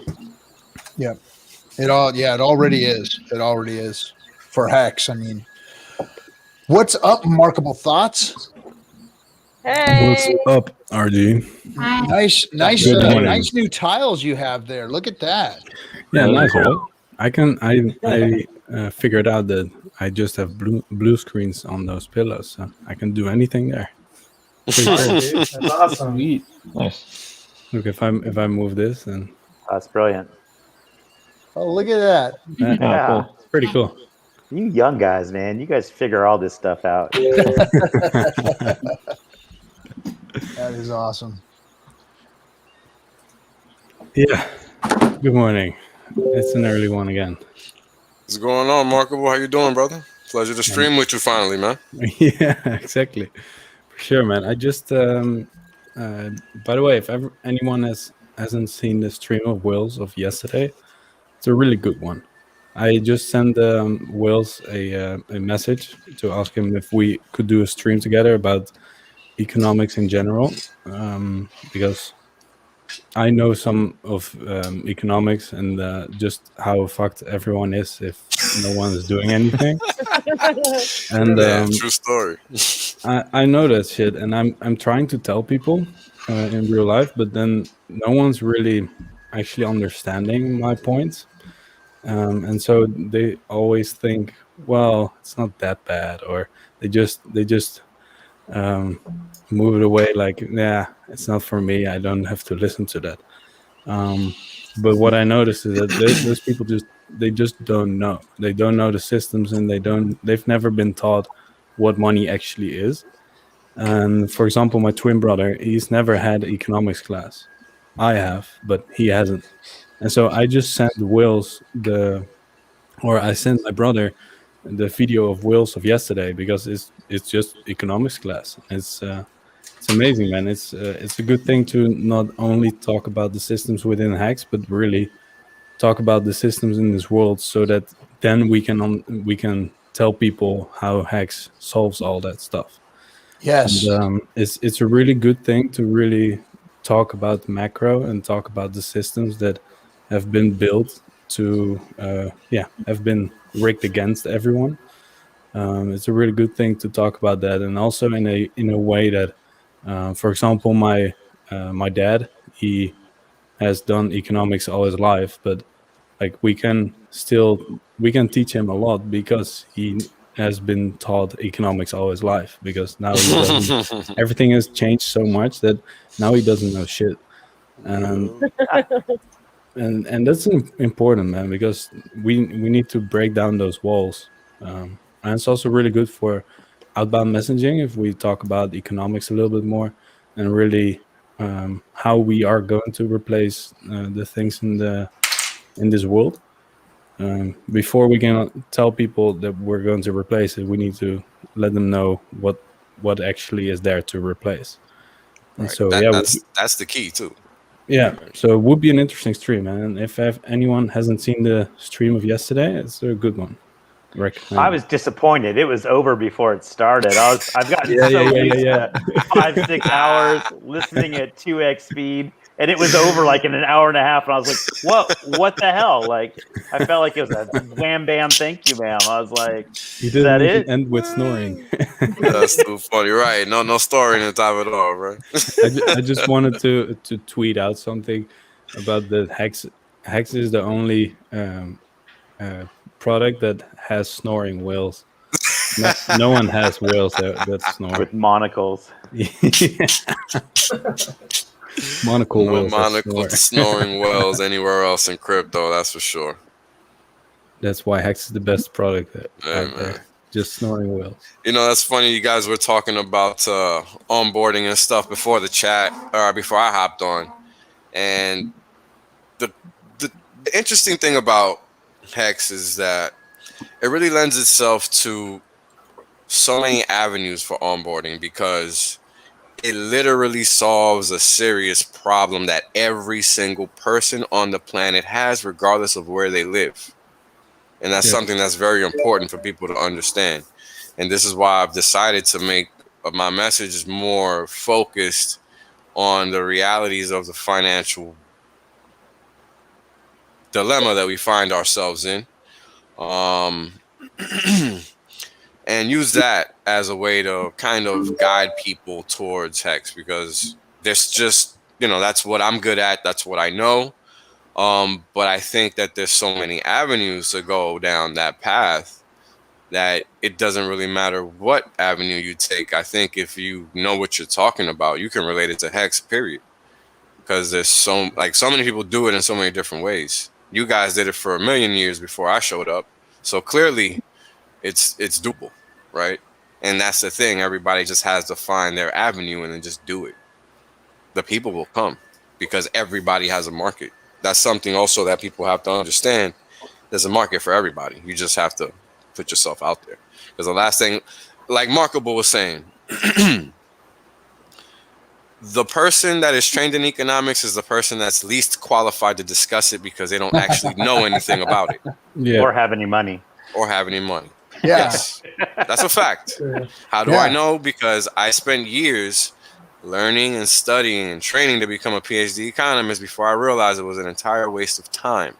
This is why I can speak how I speak, right? You have to have a certain level of knowledge and confidence with that knowledge. Like I can tell my college buddies all the time, they don't know dick because they have master's degrees, they have all this and they have all that, and they worked on Wall Street, but they don't understand. They only know what they know. They don't actually know shit. Yeah. See, that's the reason I get up here and I speak with the confidence.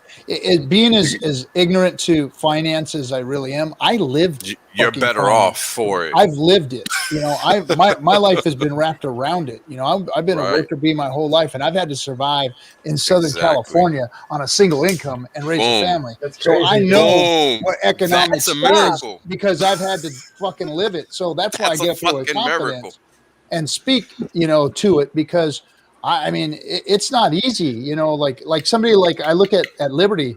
And I mean, guys, this guy's he's done really, really well. I mean, he's beat finance. He's figured out how to do it, and I've struggled my whole life trying to do it. And then I look at something like Hex and I go, wait a minute, this is the best financial product thing, avenue out, saving mechanism, future store of value that I've ever seen coming from me, because I've had IRAs and 401ks and all that shit thrown at me while I was out there hustling and working and building little businesses on the side and all that stuff, and I've seen, investments come and go and all this other crap, but I've never seen anything like Hex. I've never seen a way to put your money away and have it work for you like I've seen Hex. I mean, the best thing out there for any guy in my field has always been like a 401k, because they're going to match you. Your company, it's like free money. The company is going to give you free money. It's going to be all tax deferred, and you're going to make a little bit of interest on it. And that was really the best thing out there. And then I see something like Hex and I go, holy shit, wow. If I would have had this 25 years ago, man, I could have dollar cost averaged into this thing and made a whole different life for myself, and that's what I see for like a lot of the young people out there. Is this is a tool that is going to replace all of those saving mechanisms that are out there. It's going to blow them all away. And when I think of it that way, I go, man, this is a product for the masses. This is a financial product for the masses. Nobody knows about it yet. We're just a little sounding board right here. This group of people, we're 10% of the Hex community, the staker class. We're 10% of the value of the coin. And this little community here that speaks about it online is like 1% of that 10%. Because there's 9 of us on stream right now. There's 116 people out there watching this. So I mean, it's a small portion of us actually speaking to this and speaking about it. So, man, the growth that Hex is going to have, that we're going to see, is going to blow everybody's mind. I mean, I have never, ever, ever in all of my working life discovered anything like this and something as powerful as this to help people with their finances. I've never seen it anywhere. Hey, Steve. Oh, go ahead, Sammy. Thanks, Joel. We're the same as you. You know, two of us work. So my husband works, I work. But you know, many years ago, it wasn't like that. You could only have one parent working and live a very good life. Not sure. And you know, with our economy the way it is, and you know, our government's going into this $1 trillion debt, printing money all over the world, not just America and Australia. But you know, I thought, just imagine if the government had invested in Bitcoin years ago, like that probably would have covered their debt. They would have spent it. Yeah, they definitely would have. They should have bottled, and then we wouldn't have any problems. They should invest in Hex too, but I don't think they would. They don't have the brain. I'll leave them out of here. It limits their control. I love the way that Wales approaches it with logic, and I used to come at it with logic. Now I just look at my friends with disdain, like, you know, we told you guys about this. You know, I told you about Bitcoin back when it was 3,000. Then it went to 20. It went to 3,000. I told you guys about Bitcoin again at 3,000, and now I'm telling you guys about Hex, and you guys are still looking at me like, and you still can't get them off. And my big thing lately has just been, you know, our discretionary income, our throwaway money. I think everybody on this screen right here, our throwaway money is so much bigger than the throwaway money of most of the world, right? Yeah. I mean, $1,000 is not going to kill any of us, or maybe $10,000. But you go to places, I don't know, Pakistan or all these other places where people, gosh, you know, they probably make like, you know, $1,000 a year. But if you know, we could take $1,000 and throw it at this thing, and if it doesn't work, it doesn't work. But we have math that shows that it should work. I just like, that's my face with disdain. I'm just like, come on, you guys. It's like, you know, I've been telling you guys this, and it's been 14 months now. It's still here. It's still here, and it's still churning out interest. You know, tens of thousands every day of interest, and it's just dumb. It's just dumb. It is dumb. And that's why this is like, look, I'm an old school guy, you know, I'm nearing 40. I'm from the era where we had dial-up internet. You know, I know what a beeper is. I know what a rotary phone is. You know what I'm saying? I'm old school. I like my privacy. You know, I don't care to be bought. Like, I'll meet anybody in person, so privately, not a problem. But to just come out publicly, I don't see any value in that. When I could just, like, I can't wait to meet every Hexican in person. That's a completely different ball game.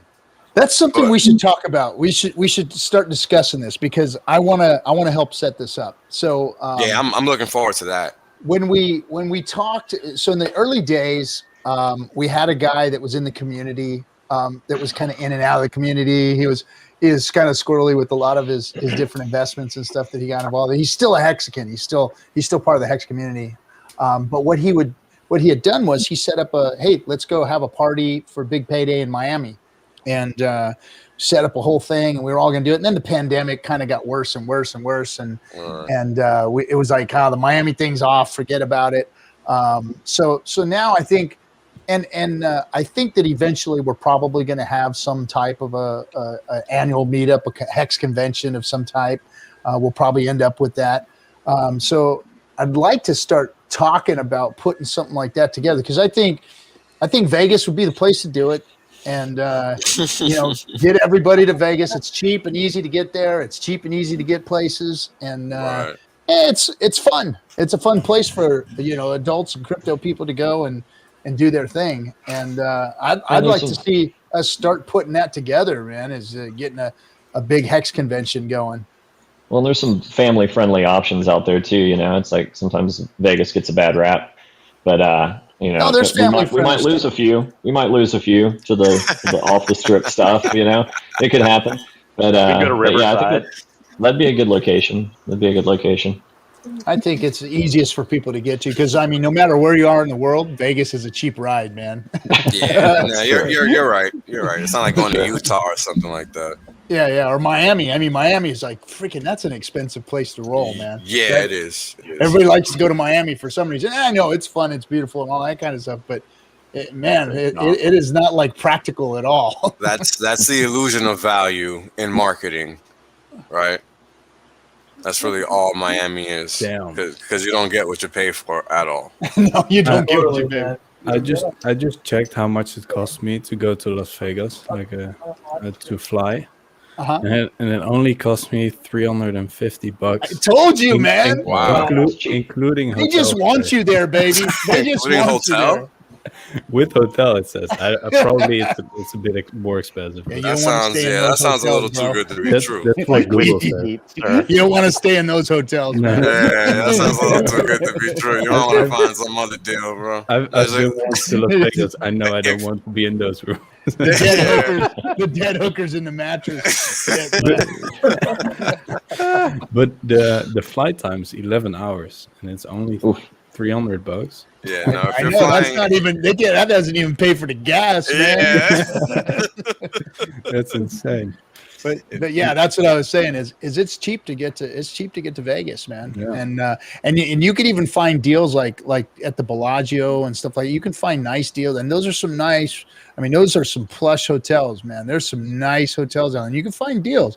You poke around online, you'll find good stuff in Vegas. Like you don't like even if they get a hotel that has a convention stuff, you don't have to stay at that hotel. You can go find yourself a badass suite and get a deal on them in Vegas. Yeah. There's always a deal in Vegas, baby.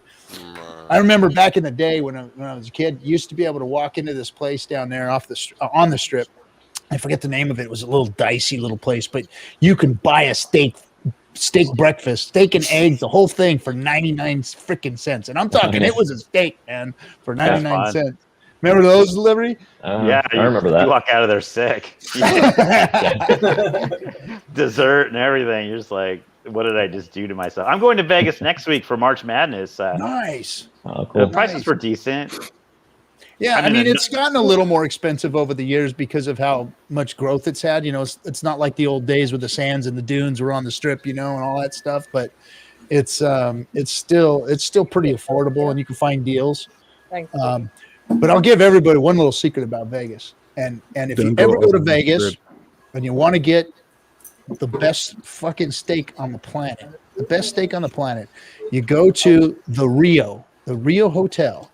And down at the bottom of the Rio in the casino, it's hard to find. There's this little tiny restaurant in the Rio, and it's a steakhouse. And they got the best freaking steaks that you can imagine. I mean, it's just an oddity that it's there, but they have the best steakhouse is at the Rio Hotel in the casino. It's a weird little gem in Vegas. Good to know. Taking notes. Yeah, exactly. Those are the spots you want to hit up.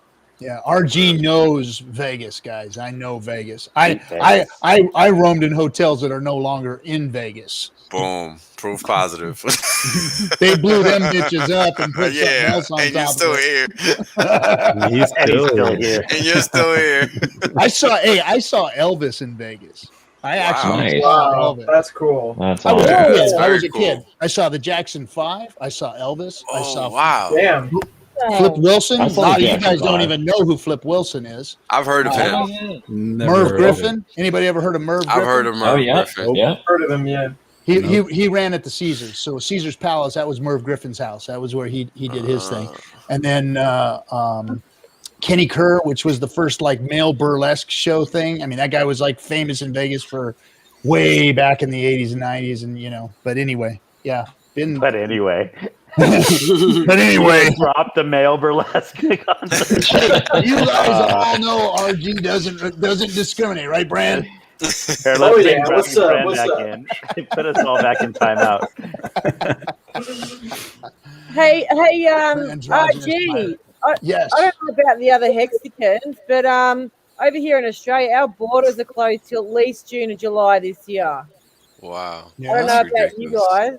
What about you, Markable? No, we're opening up. Everything's good over here. We're all good. And everything's going. America's good, man. We're done. Everything's going to exist shit over here. here. Yeah. The facade is over. Markable thoughts. Are your borders closed? Are your international borders closed? Yeah. Yeah. The borders are. The borders are kind of. The EU the Southern and the AU, you guys are screwed until you guys decide to not be.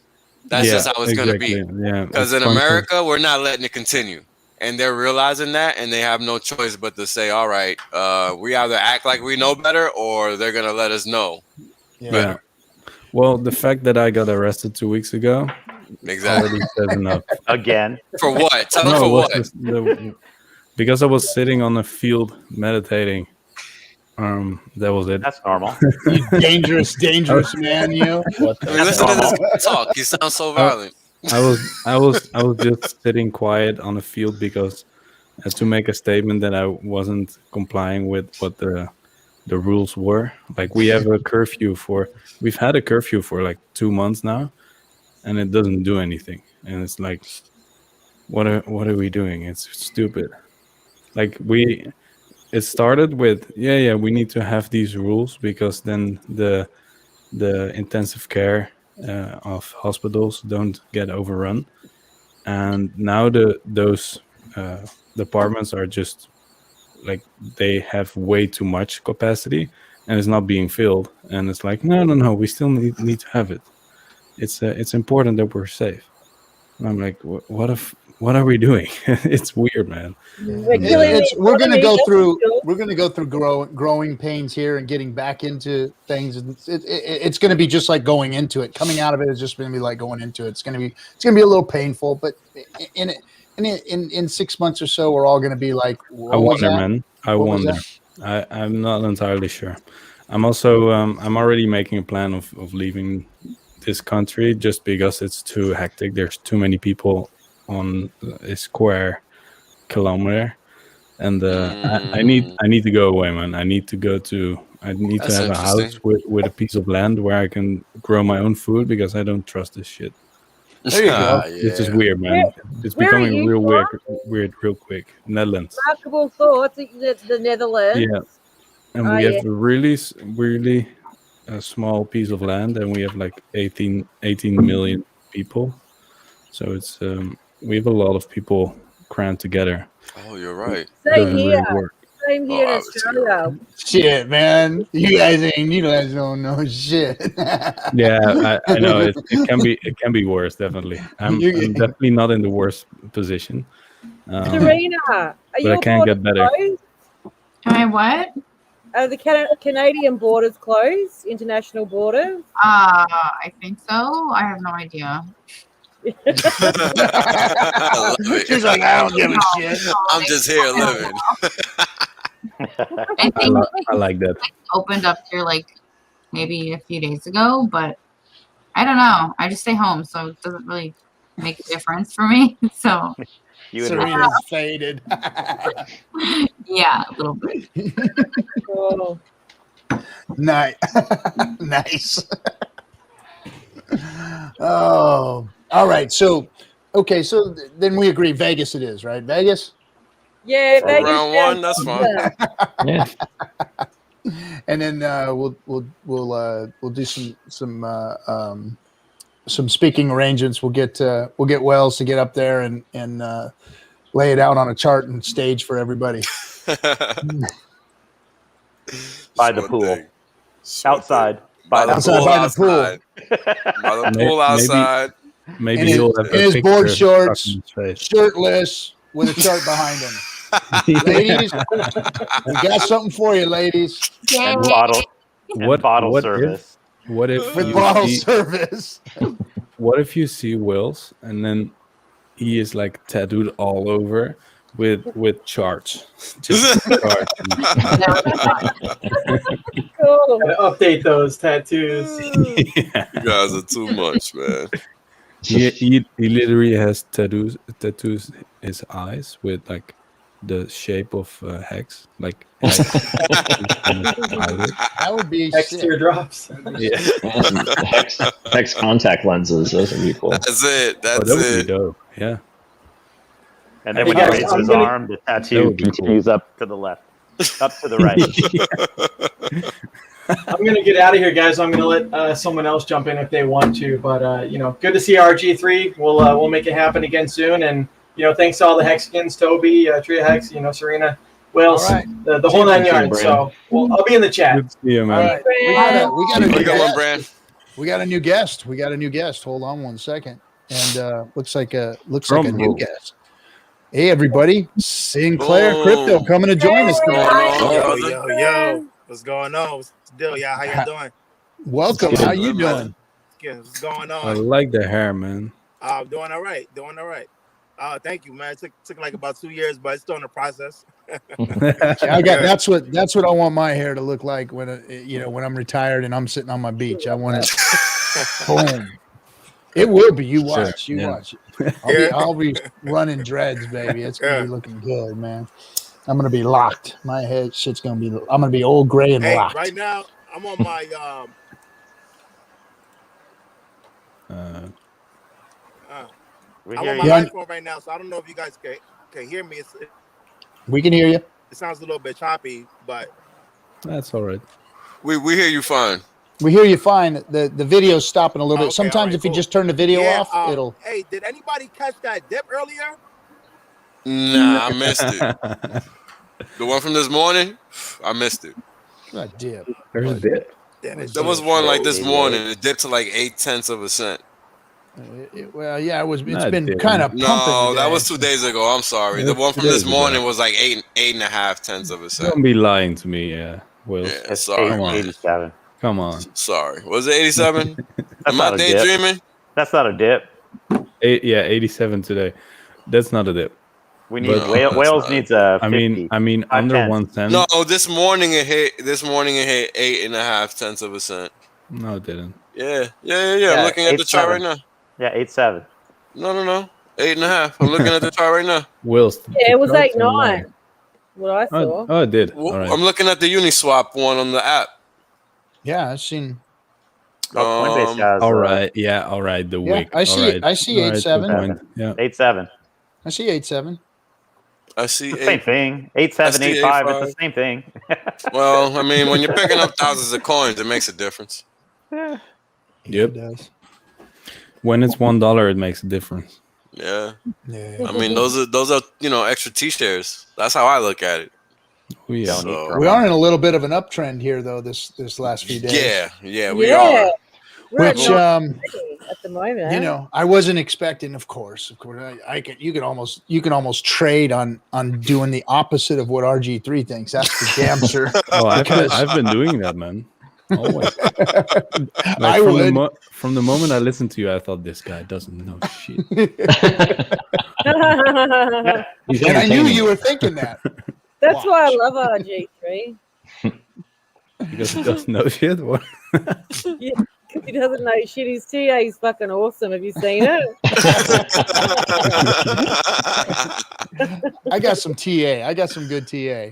I got to put some more. Yeah. I haven't put any out in a while. It's very rare that I'll do it because I just want it to be special. So I'll put some out here maybe next week. I threw up some TA on Twitter earlier, and I think I did it in Telegram too. But if you look at the bars pattern from back, I believe it was November 4th through the all-time high at New Year's. If you take that and move it on over to about March 7th, it's almost to the tick. And then there's a channel in there. If anybody wants to pull it up, I don't have a screen share option. It's on Telegram, it's on my Twitter. But there's a channel we've been running for a long time. And the way that plays out, it hits right at the top of the channel, puts us at about 2.5 cents, I believe, around April 5th. I saw that. So I did see that chart you put up. Yes, I think if there's a lot of confluence there. So I don't know. TA is a little bit of smoke and mirrors and crystal ball shit. I get it, but at the same time, it's like if a lot of people are using the same tools to kind of estimate where things are going, they kind of can create their own reality, so to speak. So and I think when all the fear and doubt is kind of out of the way with what this 1.5 billion is going to do, I think there's a lot of money sitting on the sidelines. Just kind of waiting and seeing. So there might be a few people front running it right now for that little bit of a bump to see what's going to happen. But I think if that turns out to be a non-issue, I could see a new all-time high very quickly. Well, if this is considered a front run, I'm disappointed. Yeah, right. I'm going to have to start a hesitant front run. Voluntarily removing people tree of Hex. You have been sitting there silent, scaring me with your freaking Dexter plastic in the background, not saying anything. I'm like, what the fuck is going on back here? You getting ready to freaking off somebody or some shit? Dexter and shit. Just a bed sheet. Oh, it's a bed sheet. I thought it was plastic. I'm like, this fucking guy's got a fucking kill room set I up. didn't have anything else, so I had to put a bed sheet. All right. How are Hanging you up guys? his laundry. Sorry, Well, good, man. How are you? I've I've got some folks. Hold on, I'm gonna bring somebody up. We've got JFK 666. I always love his freaking his little videos. What's going on, JFK? Oh, look at that shit! Look at that ship back there. Oh, that is lovely. That is lovely. so Man after my heart. There. One day, guys. One day that will be. Well, Captain, RG3. that's actually that there is a painted it myself, and it's for sale as an NFT. 1 million hex. You can have There we go. Took the screenshot, JFK. It's too late. I can sell you the screenshot for half the price. Anyone? Oh, damn this market. Damn this NFT market. Yeah, right. And you know, I want to bring somebody else up. We got room for one more, and I know it starts getting crowded at 10. So, but hey, those of you who are trying to get in, keep coming. So I'm gonna start automatically booting letting the system boot people because some people are trying to come in. So hold on. But we got Beard Aussie coming in from the Theta community. How you doing, bro? Hey. I like that name. So he is the reason why we are actually streaming to Theta. He gifted us a streaming key, and appreciate everything he did for us. How about that? How about that Theta pump there, buddy? Yeah, exactly. You're stoked, huh? Super hype, right? Yeah. Is it still pumping, man? I haven't checked it today, but you've got to be sitting pretty nice, huh? I'm gonna. Yeah. Yeah. Yeah. That driving that truck freaking paid for itself in the end, didn't it? Of course. So if everybody who doesn't know, Beard Aussie actually has a channel on Theta where he's a video gamer. He's a gamer, and he does one of the games that he plays and streams is he drives a truck, like a big rig truck, and I forget what's the name of the game? American Truck Sim. American Truck Sim, and he does it out there, and he's got his own channel, and he's the one who gifted us. By the way, he also what did you get? 1.5 or 2? Did you get $1 million or 1.5? Yeah, $1 million. You got $1 million. He got Ski Cat gifted him 1 million hex on our stream, and basically turned him into a true Hexican right from that minute on. You know. Yeah, that's awesome. So how you doing, bro? Good. I'm doing good. Just been dealing with some stuff. Life stuff, but it's going good now. So, right on. All right, like I said, hey, anybody who wanted to come back in or who's trying to come in, go ahead. Anybody want to roll? I'm out. Liberty. All right, bud. Good talking to you. Good times. See you guys. Good to see you, Liberty. I'll catch you. See you, bro. Sorry if I've been really silent. I'm just kind of nervous. Why are you nervous? Take another bong rip. I don't know. Yeah, I need another bong here, right here. Guy joins the stream with his face on with a freaking weed leaf on his shirt. Talking about he's nervous. Yeah, I'm real. I can tell you, I'm real nervous. Right. No, man, you don't have to be nervous around here. You're amongst friends and idiots, so don't worry about it. Good to know. That's the truth. Oh, man, that was funny. All right. Hey, you know what Brand said? I want to say something here, and oops. Yep, that was funny. Yeah. Man, Brand said it first, so I wanted to put Brand. So it said Ski Cat is an amazing person. So I want to. We haven't talked about Ski Cat. He's been gone for a while from the streaming community, but during the launch phase of Hex, he was very, very active, and he was supporting everyone. I mean, he was supporting all the streams. He was bringing, donations into the chat rooms. He was gifting people hex. I mean, millions of hex. I think Crypty Girl got 3 million hex. I mean, that's like life-changing wealth for that young lady right there. And, one little stream that she did. So my hat is off to Ski Cat for all that he did. He made it possible for us to up the production and really get serious about turning Discourse Syndicate into a real hex production versus just a couple guys streaming out. I mean, we're still just a couple guys streaming out of our bedrooms, but we're doing it with some better equipment. We've got better vision. We've got a lot of things in the works. We're going to bring merchandise to everybody so that they can, be sporting it and help the channel continue to grow. Because and I am tooting my own horn here. We brought this stream together so that we can put good people, because I recognized early that there were some real good people coming to Hex because of what Hex was. It was attracting some very smart, some very wise, some very financially sound people to the people that were like getting Hex. Knew they were woke. They were already woke and they were looking for Hex and they found it. And that's why they were getting involved. So I wanted to make a platform for all those people to be out there and voice. And my vision was to have streams like flowing off of this. I didn't want to be the streamer or the guy. I wanted a platform where everybody can be showcased and do like what Brand's done and, what all of you guys are doing out there, doing your own thing. I wanted a place for you guys to feel comfortable so you can jump off and grow the community that way. And that's what it's done. So I'm proud that we've done that. And Ski Cat really, really helped to make that possible, financially, because he was pumping donations into the Hex community all during the beginning. And man, it was really good to have him. And I appreciated all that he did for the Hex community. I want to just do a shout out to him. So thanks, Ski Cat, for everything that you did, bro. You're absolutely. awesome. Cheers to Ski Cat. I'm proud to say that Ski Cat follows me on Twitter. Nice. I know, right? It's like, how'd that happen? So, but super nice guy. I didn't get any Hex, but it's like I was happy with the follow. So maybe you can sell that as an NFT. Yeah, right. No doubt. Like, sell that follow. Cat follows you. Print that off.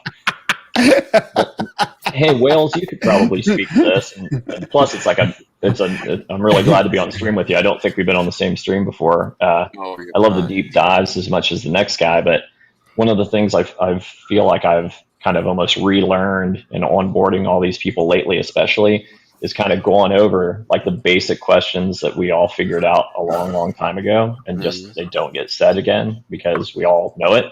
But the question that keeps coming up, and this dozen or so people I've onboarded in the last week or so, has been, well, what's the downside? And the easy go-to for that we all already know is the APY. So just to have that basic understanding that you're earning interest on your Hex. So the easy answer is, hey, you start off with 100,000 Hex. Ideally, that 40 APY stays where it's at. In a year now, you got 140,000 Hex. And then invariably, the next question is, well, what if Hex goes to shit?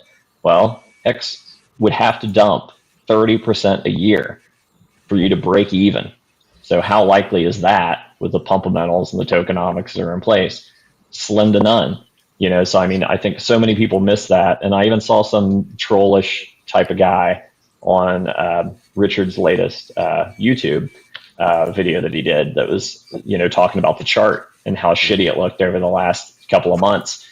And it's like, you got to calculate in that APY. If you are staked, that chart is nearly irrelevant, and it's all consolidation. And it's only a matter of time before that coil, just gets tighter and tighter, and it's going to take off. And then not only do you have that appreciation in the base price of the unit, but then you've got all that interest that you've been accumulating that entire time.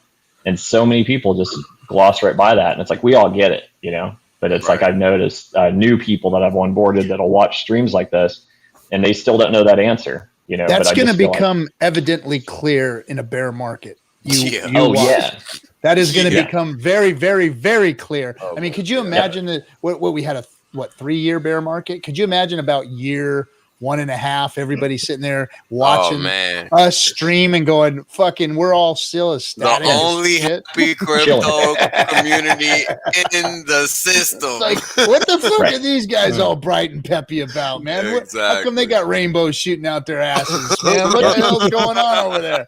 This is a bear market. They're supposed to be asleep. These sons of bitches are fucking streaming every day. Screaming about what? They making more hex? Right. I mean, exactly. We've seen that before at the big payday, where we were all cheering, the 24-hour stream. Price went down and we're all happy. We're buying more hex. And they couldn't understand it. They just don't have the mentality to put their head around it. Well, no, it doesn't exist in crypto yet. Is why, you know, this is a complete mind flip fuck. Can I harp on that for a little bit? Yeah. Please. Look, because I've been in look. Here we go. This is just not comprehensible. All right. It's not.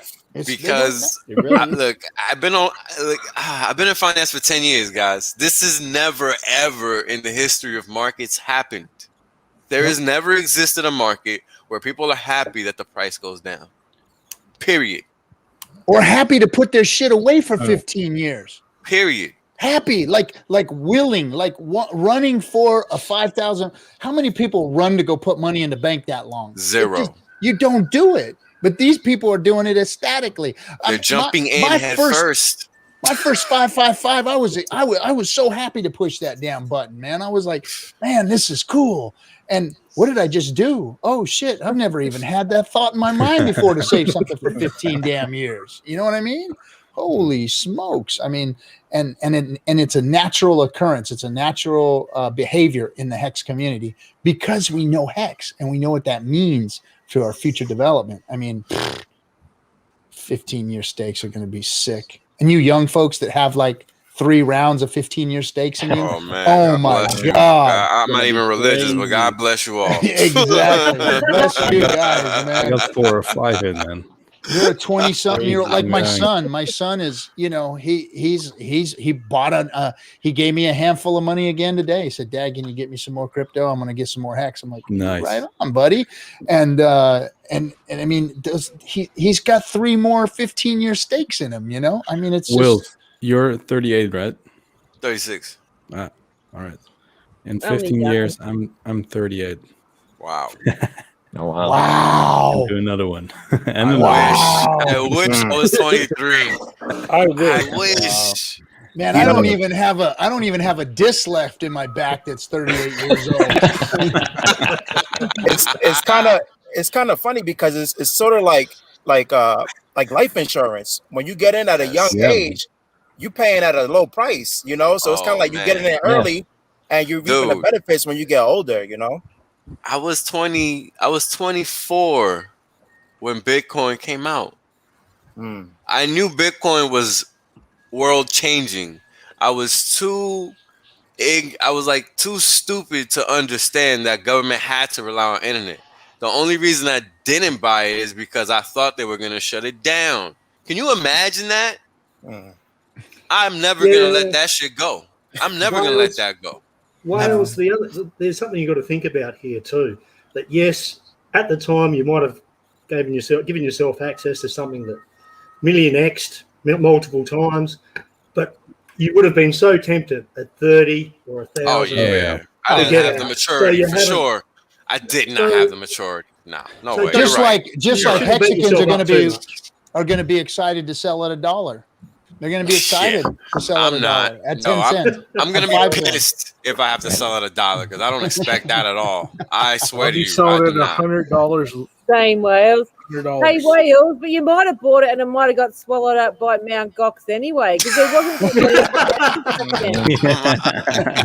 You know what I'm saying? Well, let's hope we don't go across into those waters. You know, we were talking about this crypto crash that could be coming, or this bear market that can be coming, and I think that those two are going to offset each other. The institutional money that's come in and that Mount Gox thing that's about to freaking hit the market.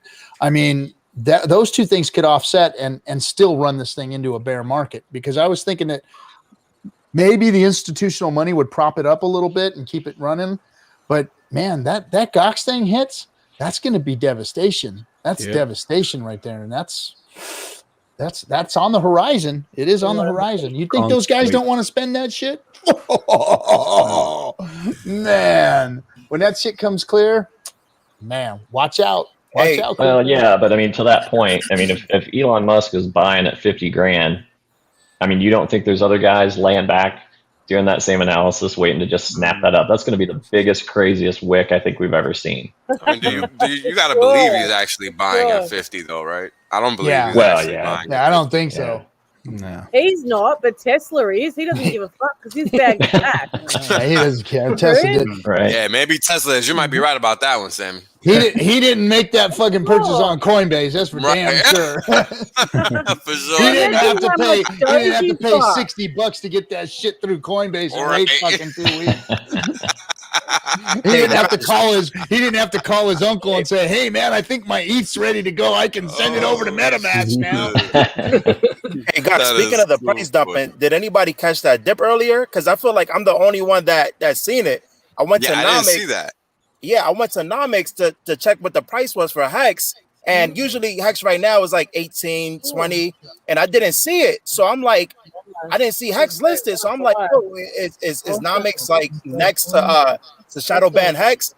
So I keep scrolling down and I see Hex at number 4. And it was 4.9 cents of a penny.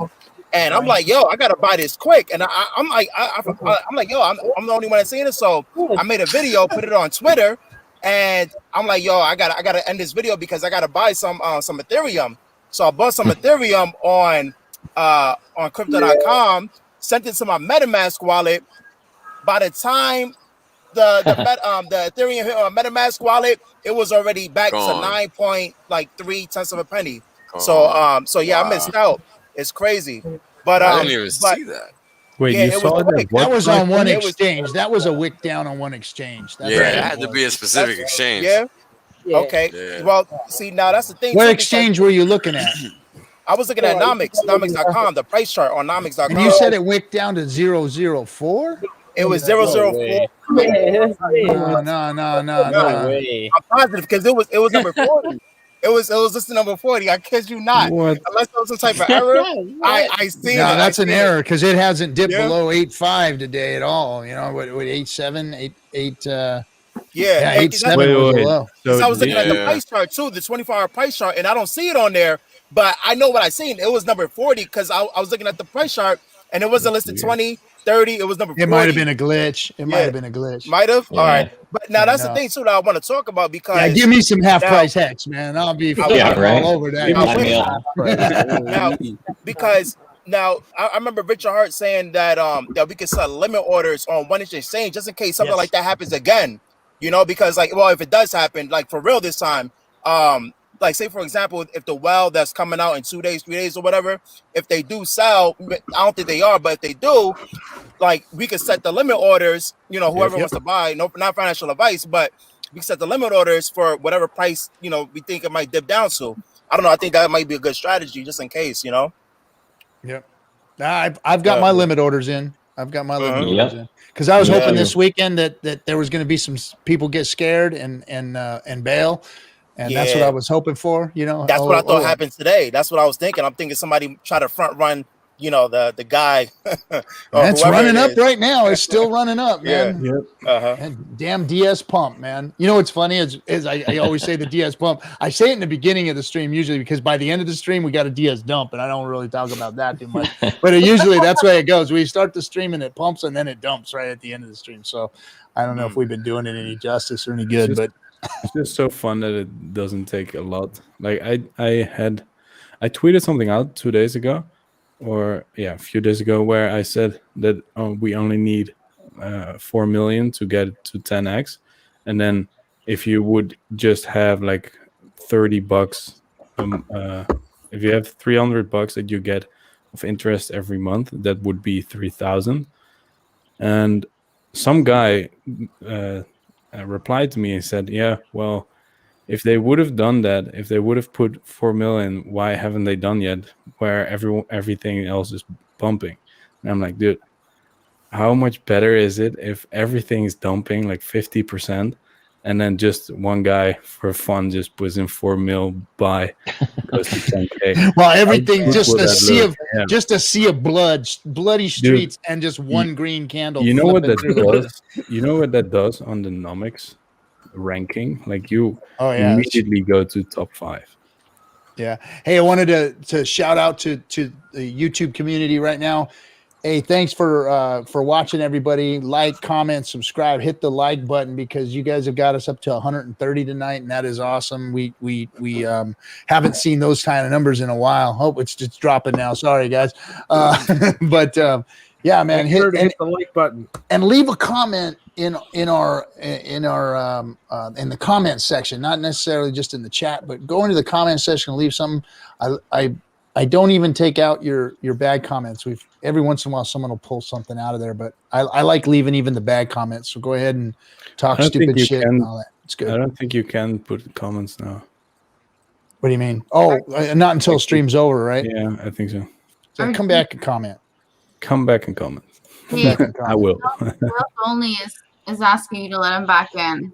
Yeah, I actually had a question for Whale. Oh, wait, no, he's here. It's good. There he is. Hey, Whale. I kicked myself on my mistake. Sorry, guys. It happens.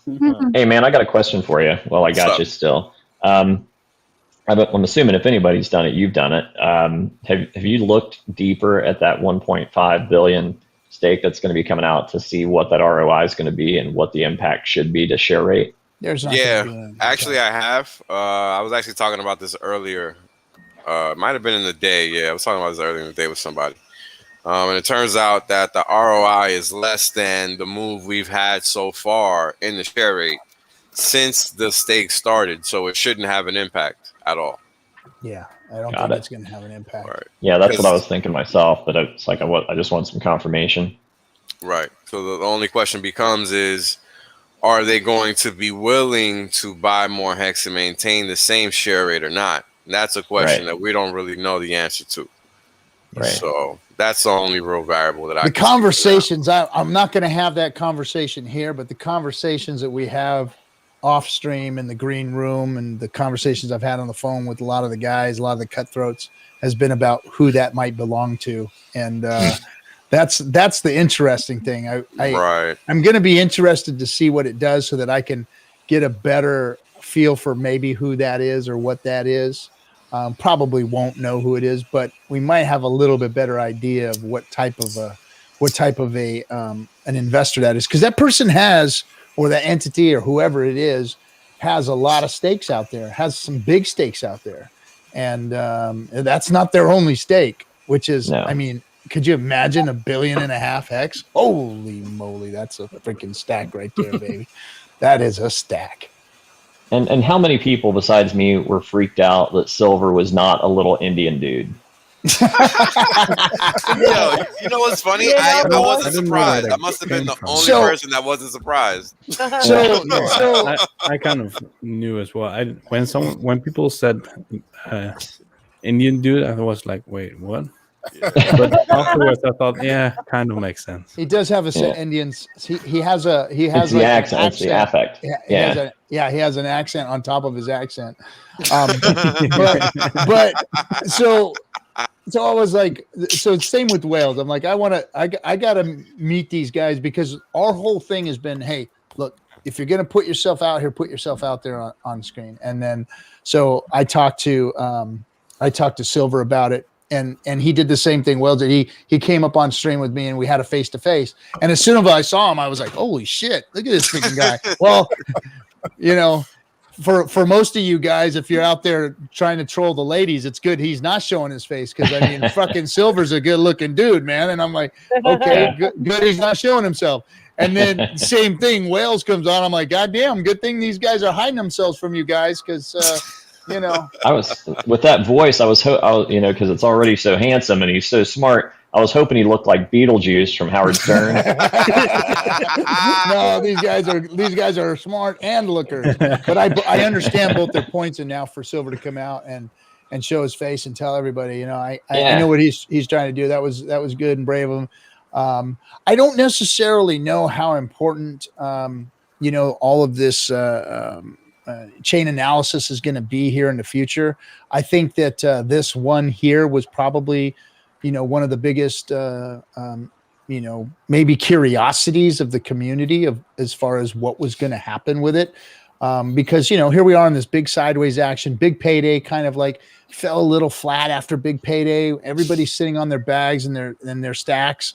And, then we see this stake there, and we see it all front ran by all these other people, and we see them all getting wicked out, and we see, so wow. So it created all of this excitement. But after that, it's like a fucking desert, guys. There's like like the rest of 2021 is a staking desert, man. There ain't fuck all coming out. It's really a wasteland of stakes. And then then they start coming out, and then you see like year 5 and year 3, year 5, year 10. You start seeing more stakes coming out. So that's when I think those are the times that that we might see ROI jump in, was when we get a lot of stakes coming out that are getting ROI. I mean, after that 3 years of interest accruement, I mean, there's going to be some ROI changes, I think, at that point. I mean, probably not so much right now, but in the future there's going to be. But dude, think of if they don't restake right away, that APY is going to jump like crazy. The APY is going to jump from them. What, this billion coming out? Yeah. Oh no, from from our t-shirts. Right, for those who are staked. Oh, you mean the pool? The pool is gonna, the pool is gonna undilute. Yeah. They lose the rights to their shares, or the claim to their shares, so they exit the pool. We get bigger, sizable portions of the pie. Yep. It's gonna be a couple juicy days if they hang it loose. Yep. Yeah. Hopefully they do. That's what I'm thinking. Let everybody wonder. That's what I would do. And then it might just all disappear off into the ether somewhere. I would love that. A wallet somewhere. I would love that. Oh yeah, that's what I'm talking about. Yeah. I think that. So if you go in and do any chain analysis on it, there's some strange, what do you call it? Little like innuendos, like the 420.69. Yeah. But I heard that somebody actually put that in there, just like Mark Cuban. Somebody put hex in Mark Cuban's wallet, so when they showed it, there was hex in there. Did you see that? Did anybody see that? No. I saw that. So somebody put hex in Mark Cuban's wallet, and when they screenshotted his wallet, you can see the hex in there. So yeah, that's awesome. But he didn't buy it. It was like a handful of hex. It wasn't like it was. I put 5,000. I put 5,000 hex in Soldier Boy wallet because he was like, "Show me your altcoins." He dropped his, So yeah, he got a little bit of hex. I don't know if Maddie donated too, but I think he did. But it's funny though because Soldier Boy was talking about give me your hex or something, but I don't know if he was talking about hex, our crypto. But he was talking about something about hex in one of his tweets. It was like about a couple weeks ago. I saw that. He was talking about hex. That's what it was, right? Wouldn't it be good if that 1.5 billion stake just didn't do anything and bled out? Imagine what that. Oh yeah. Just imagine what that would do. I think what's most likely, I mean, if it would be to their benefit to sell it off chain. I mean, if there's somebody else big, I mean, then because then they're not affecting the market hardly at all. We are on StreamYard, Donald, just to let you know. Soldier Boy. Yeah, I saw him. I saw him throw that out there about the hex. I understand why people do that, but like the projected worth that I see in you goes down whenever you tweet something like that. Like, dude, you have money. Just buy it. Don't be a fucking beggar. Like, that's why I got a little pissed off of that. It kind of lowers my respect for you, man. Like Paul, RG can speak to that. It's like there's so many celebrities out there. It's like how much shit do they get for free, RG? Oh, dude, it's like the richer you get, the more shit you get for free. Like, I worked for this cat that he was a very wealthy man. He was into Porsches and he was friends with Jerry Seinfeld, and he came over to the yard all the time and they talked Porsches, and he had this Porsche museum. But like stuff just showed up, like $10,000 bicycles, like truck engines for like his friend sent him an engine for his race truck. And it's like, my friends don't give me shit like that, man. They give me a hard time or borrow money from me. They don't ever like drop free shit in my yard, you know, and you know, and rich people do that to each other. They give people free expensive shit. Get it right. Free expensive shit. Man. Like stuff you'll never have, you know? Right. Oh yeah. Well, the gift bags at like these award shows and stuff. I mean, they're sick. It's like I dated a girl years ago that was involved in that scene, and I mean, just the little goodies in those little gift bags at the award shows. I mean, are tens of thousands of dollars. And Louis Vuitton purses, and I mean, it's just not Tiffany bracelets. It's like, what? It's like these people don't need this shit. It's like they're loaded. Fucking rich people get more shit, man. That's why it's so important to focus on who you know and not what you know. So much more important. I promise, guys, you come visit my pirate ship, you're gonna have a nice little goodie bag one day. $2. Oh man. Well, platinum hex necklace for you. Oh, I'm done. Look, man, I can't wait until the financial world discovers this. Yeah, you know something else, Wales, that I wanted to talk to you about. It's gonna be a stampede. The because of the OA having the supply that it has, and we may have talked about this, I don't know, but the OA having the supply it has, the amount of hex that is staked and the amount of hex that is liquid today, and then the drought that's about to come.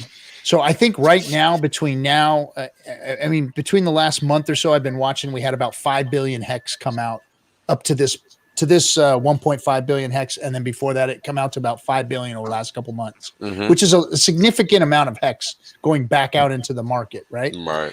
And a lot of it's getting bought up, and I don't know who's buying up or where it's going. I don't see the staking percentage going up, so I don't know if there's anything happening there with the what's coming out versus what's going in. So it's kind of par right now. Yep. And so eventually, what we're going to see is that the liquid hex is going to dry up, and because of the OA and because of the staking percentage, the interest rate isn't going to change. I mean, we're still going to get this high APY, and I think that at some point there's going to be a point where the APY almost can't go down anymore because there's no liquid hex available, and there's not a lot of it staked percentage wise. Right. So there's just going to be this drought where like literally people are going to be standing in line for people to unstake so they can get some hex. Right. Assuming they sell what they unstake. Assuming they sell. And that's what's going to create this drought, because people are going to get it and go, I ain't fucking getting rid of this shit. I'm going to get me some more T-shares and throw it out there, and then, continue and then that continues, because there's the people that are staked. Those are smart people that are staked out beyond that 1.5 billion. They got it. The people that are staked beyond that got it. If you're staked 3, 4, 5 years out, you got it. So you realize how precious those T-shares are. So that's going to just turn into this kind of like, I ain't giving my shares up.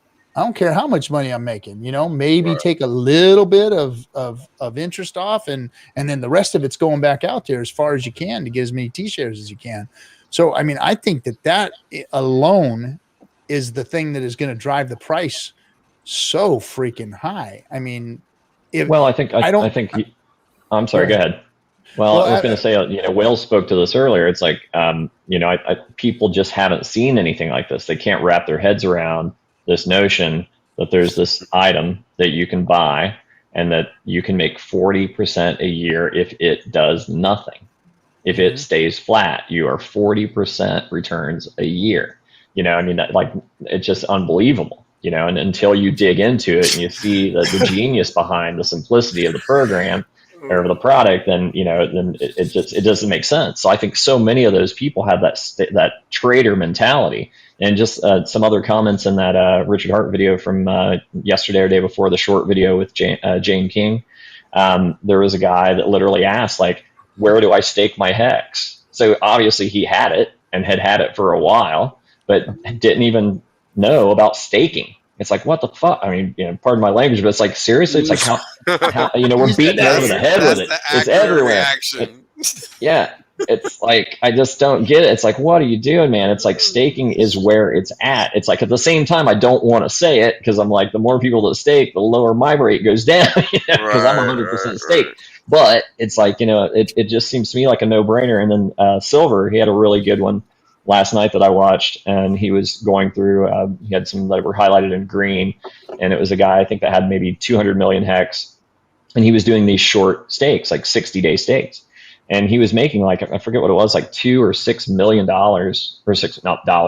hex a month, that he was making off of just these little short stakes. He was just rolling it, and it's like, is it optimal? I don't think so. I think longer makes more sense. But, with the amount that he had, it's like, the guy's making what, 80 grand a month or something, it's something insane just from rolling them over in nice. 60-day stakes. Yeah. And if Hex goes 10x, then he earns like 800K.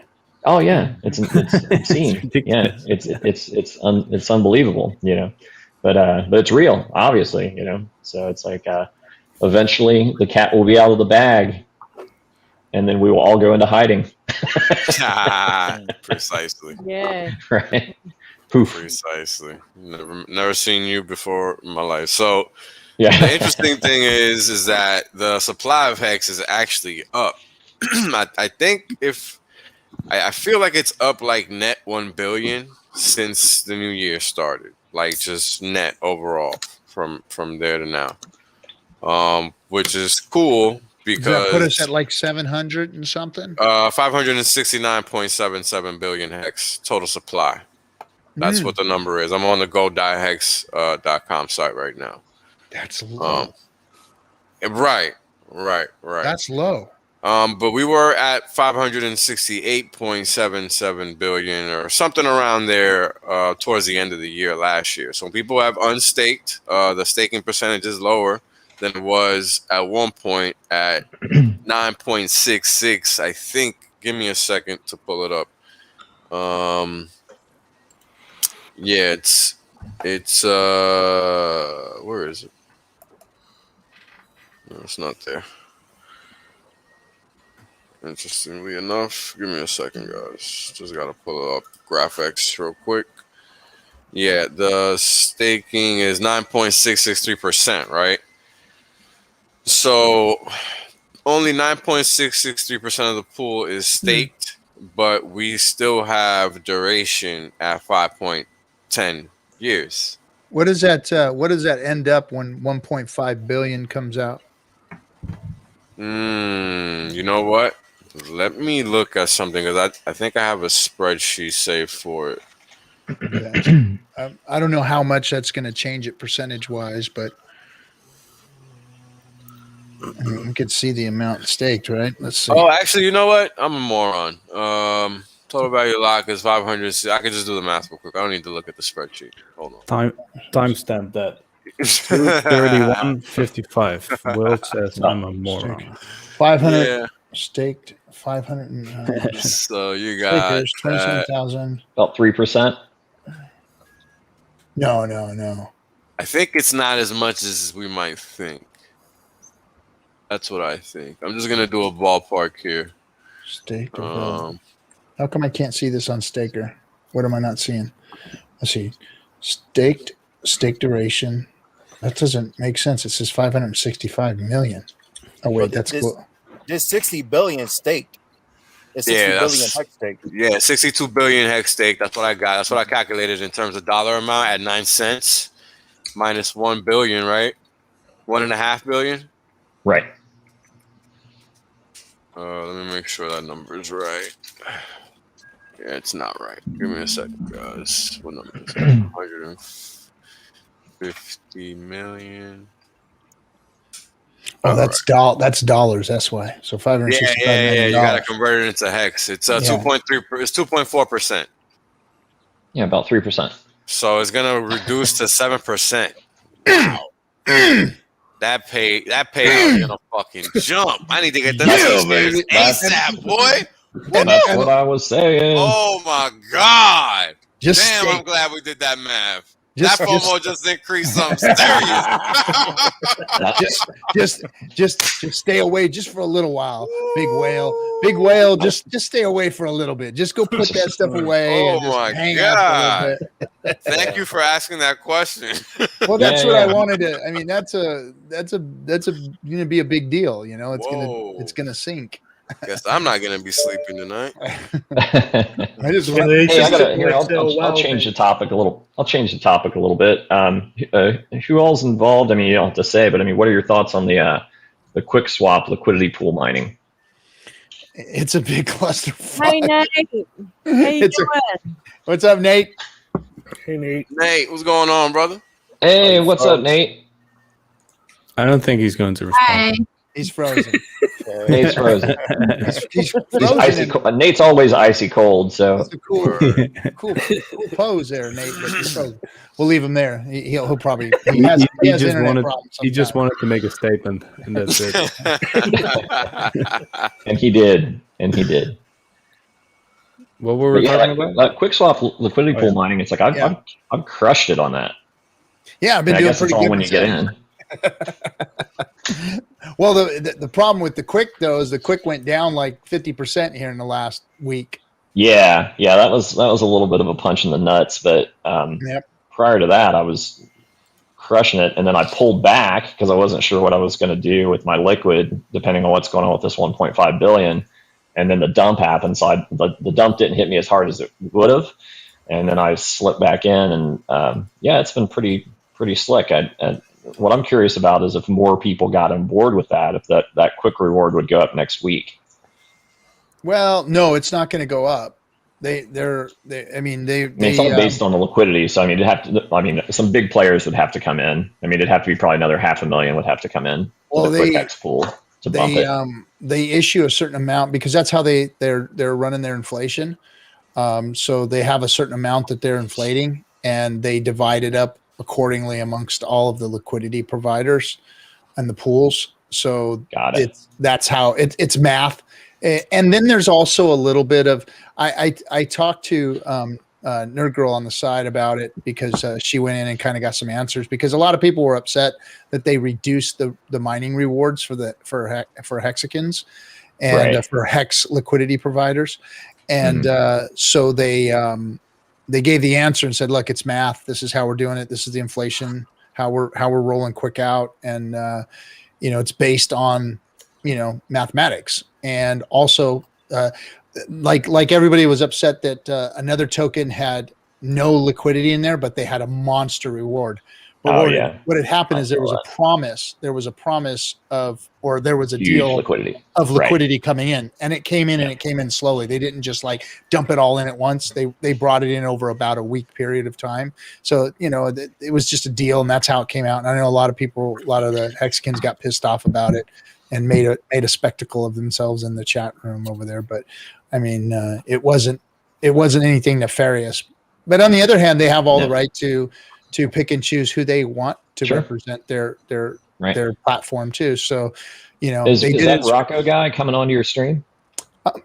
We've invited him. I think he's busy as fuck right now, so he's probably not gonna jump on our stream anytime soon. He has sent out his appreciation and said, "You guys are awesome, thank you," and cool. They're supporting Hex and they're glad that we're there and all that kind of stuff. So good community. Everything's been working. I mean, I gotta admit, I'm not gonna sugarcoat anything, but I'm not gonna FUD them, but I'm not gonna sugarcoat it. Their UI is a little glitchy every now and then with some things. I've noticed that and that's to be expected with all the growth that they're having. So I'm giving them the benefit of the doubt because of that. I haven't lost any funds or had anything hang up or had to go and talk to support about anything. And I've moved around a lot. I've been, it's awesome. They give you free Matic. And you get enough Matic to make as many trades as you want, it's crazy. Yeah, it's crazy. It's like crack. To me, it's almost like a mini airdrop, because I'm just taking all of that I'm making off of that and just dumping it into more Hex. So it's been great. Yeah. So if you want to go over there and play around, and it seems to be all in the up and up, and everything's been working good. Like I said, there's a little bit of UI glitches here and there that can, make your heart sink a little bit every now and then. But other than that, it's it's working good. I don't know if it's going to be the solution of solutions, but he's got a long way to go still, and everybody at least things are showing that they work. I mean, that's the way it should work. I mean, it should cost you nothing, and it should happen like that because their trades happen like that. Oh, it's nuts. It's like before you can go to Explorer to see if it's succeeded, it's already popping the notifications done. It's done. You're like, oh shit, it's unreal. Yeah. And then you lost no fee. You paid no fees. Nothing. It's I would hope someday, right? Yeah, someday. And if it's at least a little glimpse of what could be and what may be, then it's like, it's nice. It's refreshing to see that that's how crypto should work. 12 years later. if I would right, man. Right, no doubt. That's another 12 years. What? Just another 12 years, it'll be sorted. Yeah, right. Another 12 years amongst friends. If I would have gotten $1 every time I hear soon or someday in crypto, I would have had an ROI of like 6 million or something. For sure. Man. Someday soon we will. Someday soon you will see. When moon. When moon, indeed. Well, if there was $1 for every time there was a promise, Cardano would be number one. Yeah. Yo, I didn't want to say nothing, but you took the words right out of my mouth, brother. And hey, I mean, not to talk shit, but might as well. Talk shit, but I man. mean, what? I mean, that Charles or whatever the fuck that guy's name is. It's like, dude, he just made himself look like such a simp. Like when he made that comment about Richard, it was like, man, you pissed down your leg on Twitter. Like you literally just basically said that Richard would crush you. Like just the way that you replied to that, like you literally just bent over. Yeah. My grandmother would crush. I don't want to fight you because I would kick your ass, and I don't want to because I don't want to hurt you. I'll go to jail. Vitalik would crush him. What a beast. Oh, right? No doubt. Yeah. I just now that you're saying that, I just tweeted to Charles when you're going to talk to Richard. I put the link in the chat if everyone wants to retweet that would be awesome. Yeah, absolutely. I'll retweet that. Why would I do that? Why would I lower myself to that? And then you'll find Charles under his bed hiding and quivering. It's funny. I used to respect what's sad the is guy. it would be a great conversation. I mean, like if he could get his ego in check enough, it's like it could be a really good conversation. Yeah, but that's the problem is that they can't. And look, I mean, I'll be the first to admit Richard has a little bit of a PR problem, and he needs to work on it a little bit.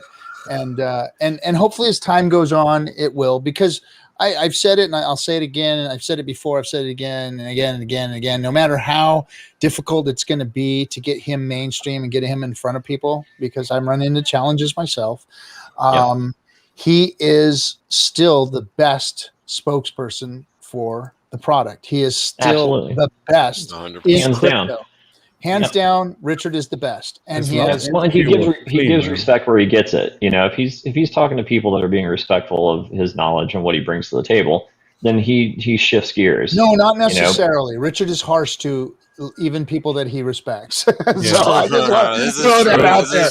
This is true. I'll tell you guys.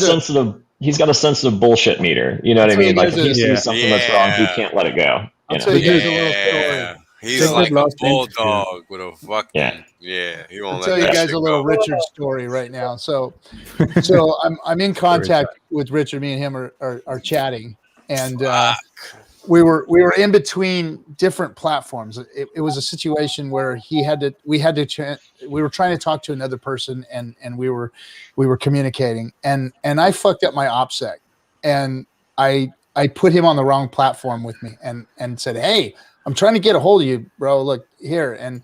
And I said, check out your Telegram DM. And he's like, who is this? Because I sent him from a different platform and a different handle and everything. And I said, it's RG3, man. What are you talking about? And then I realized that I had sent him, I had sent him a personal, platform that, I don't show to people with, all my private information on it and everything. And I doxed myself to Richard about 2 months ago. Just totally same shit. I just completely doxed myself. So I was like, oh shit, man. And I said, my OPSEC is horrible. He goes, horrible? And he sends me my longitude and latitude of where I was right there. I'm like, holy shit, how did you get that? Hey, and he's man. like, lol. Look, I'm like, I try to tell people the internet is no joke. Nobody wants to believe me. They really believe there's such a thing as cybersecurity, and I have one thing to tell them. Ha! I'm horrible. I I'm was horrible expecting a at it. second one. Wills. I almost think it's futile. I almost think it's futile because I'm probably a little. I'm definitely not as good as I should be, but I'm probably a little better than average. But I mean, somebody like anybody with half a brain in OPSEC can grab your freaking longitude and latitude of where you're at because your phone is fucking hooked up to something, Correct. And it's like, holy shit, man, this is really not hard. This is some fucked up shit. All you out have here, to man. do is Google it, and you know how to do it. Yeah, it's 2021. Right. It's not hard. It's all out there. Yeah, people don't get this. I guess it's all just about being bad enough that nobody can roll you, Pretty much. Well, yeah, I mean, it is that simple. Yeah. That's what you gotta do. Yeah. Like I said, I got towers here for you. You come to my house and my kids know their positions, man. They got it set up. So that's great. Hey, gee. This story, the Richard story you just told, you said there was some of your private information there on this channel.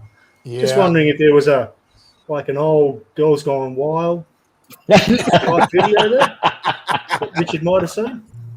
No. There wasn't. He didn't get to see that. No, that is. I think that has disappeared, and I don't have to worry about that because that was on. I put heck on it, man. It was on video media, so I know there's only a couple of them out there to exist. A couple of my friends have it, but let's put a hex bounty on it. Let's put a hex I know they did. They put it. There's a bounty on it, but it would be very difficult to find. It's a very obscure. It was at the same time as the Girls Gone Wild, and it was another group of people that were trying to piggyback on that, but they actually did real, porn on that thing. So it was like, I don't know. I ended up on the cover of it. I wasn't in it. I was in it, but I wasn't in the porn part of it. I was actually in the film. Only from the waist down. Only from the waist down. Right? Yeah, no. You were the actor with the bandana. Yeah, I don't want that. I don't want to see that. with the bandana over my eyes, right? At least it wasn't over your groin. No. Oh man. Oh no. It must be getting late.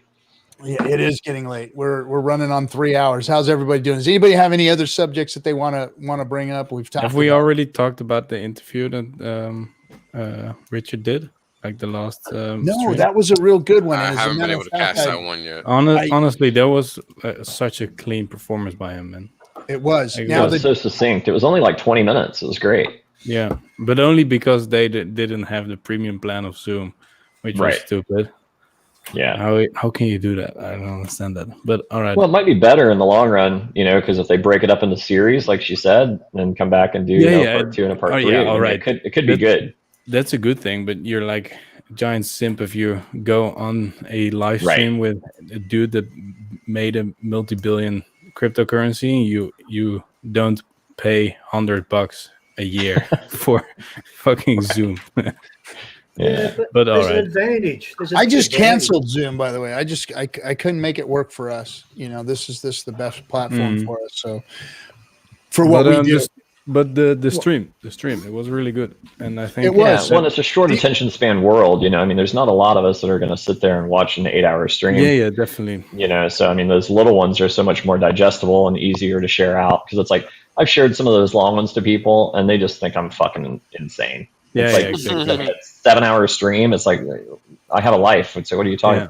It's like it's chock full of great information. You got to watch it. You gotta watch it. Yeah, it's good. Like if you're like tooling around your garage or doing things, you know, if you just put your headset on and throw your phone in your pocket and listen to it while you're doing something, you know, working around the house. It's good to do it that way. That's the way I like it. Yeah, definitely. Yeah, same. I really look forward to Wells Only when he has his 5-6 hour streams with Matty Allen and Kareem, because I get so hyped just like listening to it. And I'm driving Uber picking up passengers while I'm listening to this. So I'm like, it's cool that I can listen to it from like beginning to the end, which is dope, you know?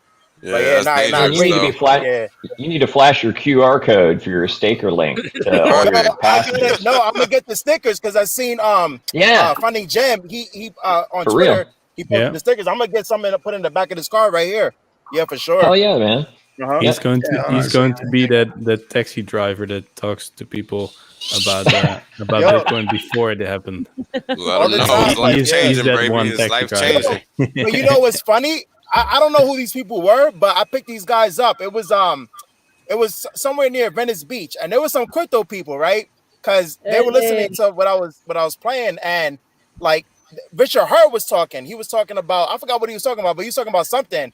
And they're in the back talking about NFTs. And when Richard Hart says Hex, they over here start giggling and like snickering like I'm into some bullshit or something. Like I really didn't get into it with them, but I could just tell that they like, from what I was listening to, they were like, oh yeah, he doesn't like, he's really like going in the wrong direction. But they were in the back talking about some NFT shit. I'm not saying you're not gonna make money off NFTs, but I'm like, yo, like you're in the wrong thing. So then when I dropped them off, they're like, oh yeah, buy Bitcoin or something like that. But yeah, it's just you're in LA. Funny. Yeah, I'm in LA. Yeah, I'm in North Hollywood. I live in North Hollywood, but I drive Uber all around. Yeah, nice, cool. Nice. That's what's up, bro. But yeah, I'm originally from the Bronx, though, bro. I'm from the Bronx. Oh, okay. Damn, how you end up all the way out there, man? I was like, because you have the vernacular. You know what I mean? I needed a change of scenery, you know. Oh, I already know, bro. I wish I could get the hell out of here, but I can't. Now you will be soon, man. Like, no, where you want. Yeah, I'm out of here in a chopper. Yeah. Yep. That's a helicopter for those that don't know. The federal one with the helicopter money. Wales only. Where are you? I'm in the Bronx. Oh, nice. Yeah, I'm in New York. Is that close to Wall Street? Is it? It's like an hour away by train. Oh, that's not too bad. Yeah, no, it's not bad. I mean, it's really not an hour. It's like 45 minutes, half an hour. It's an hour with traffic, with other people in the way. It's really not 45 minutes. It's like half an hour. Yeah. It just depends on traffic. It's really not half an hour. It's 15 minutes. Is it dangerous living in the Bronx, like on the movies? Not anymore. Not like over there with those big ass spiders you guys got, girl. It's really dangerous in Australia. We don't got those kind of worries over here. A human being isn't that dangerous. I'm sorry. They're nothing.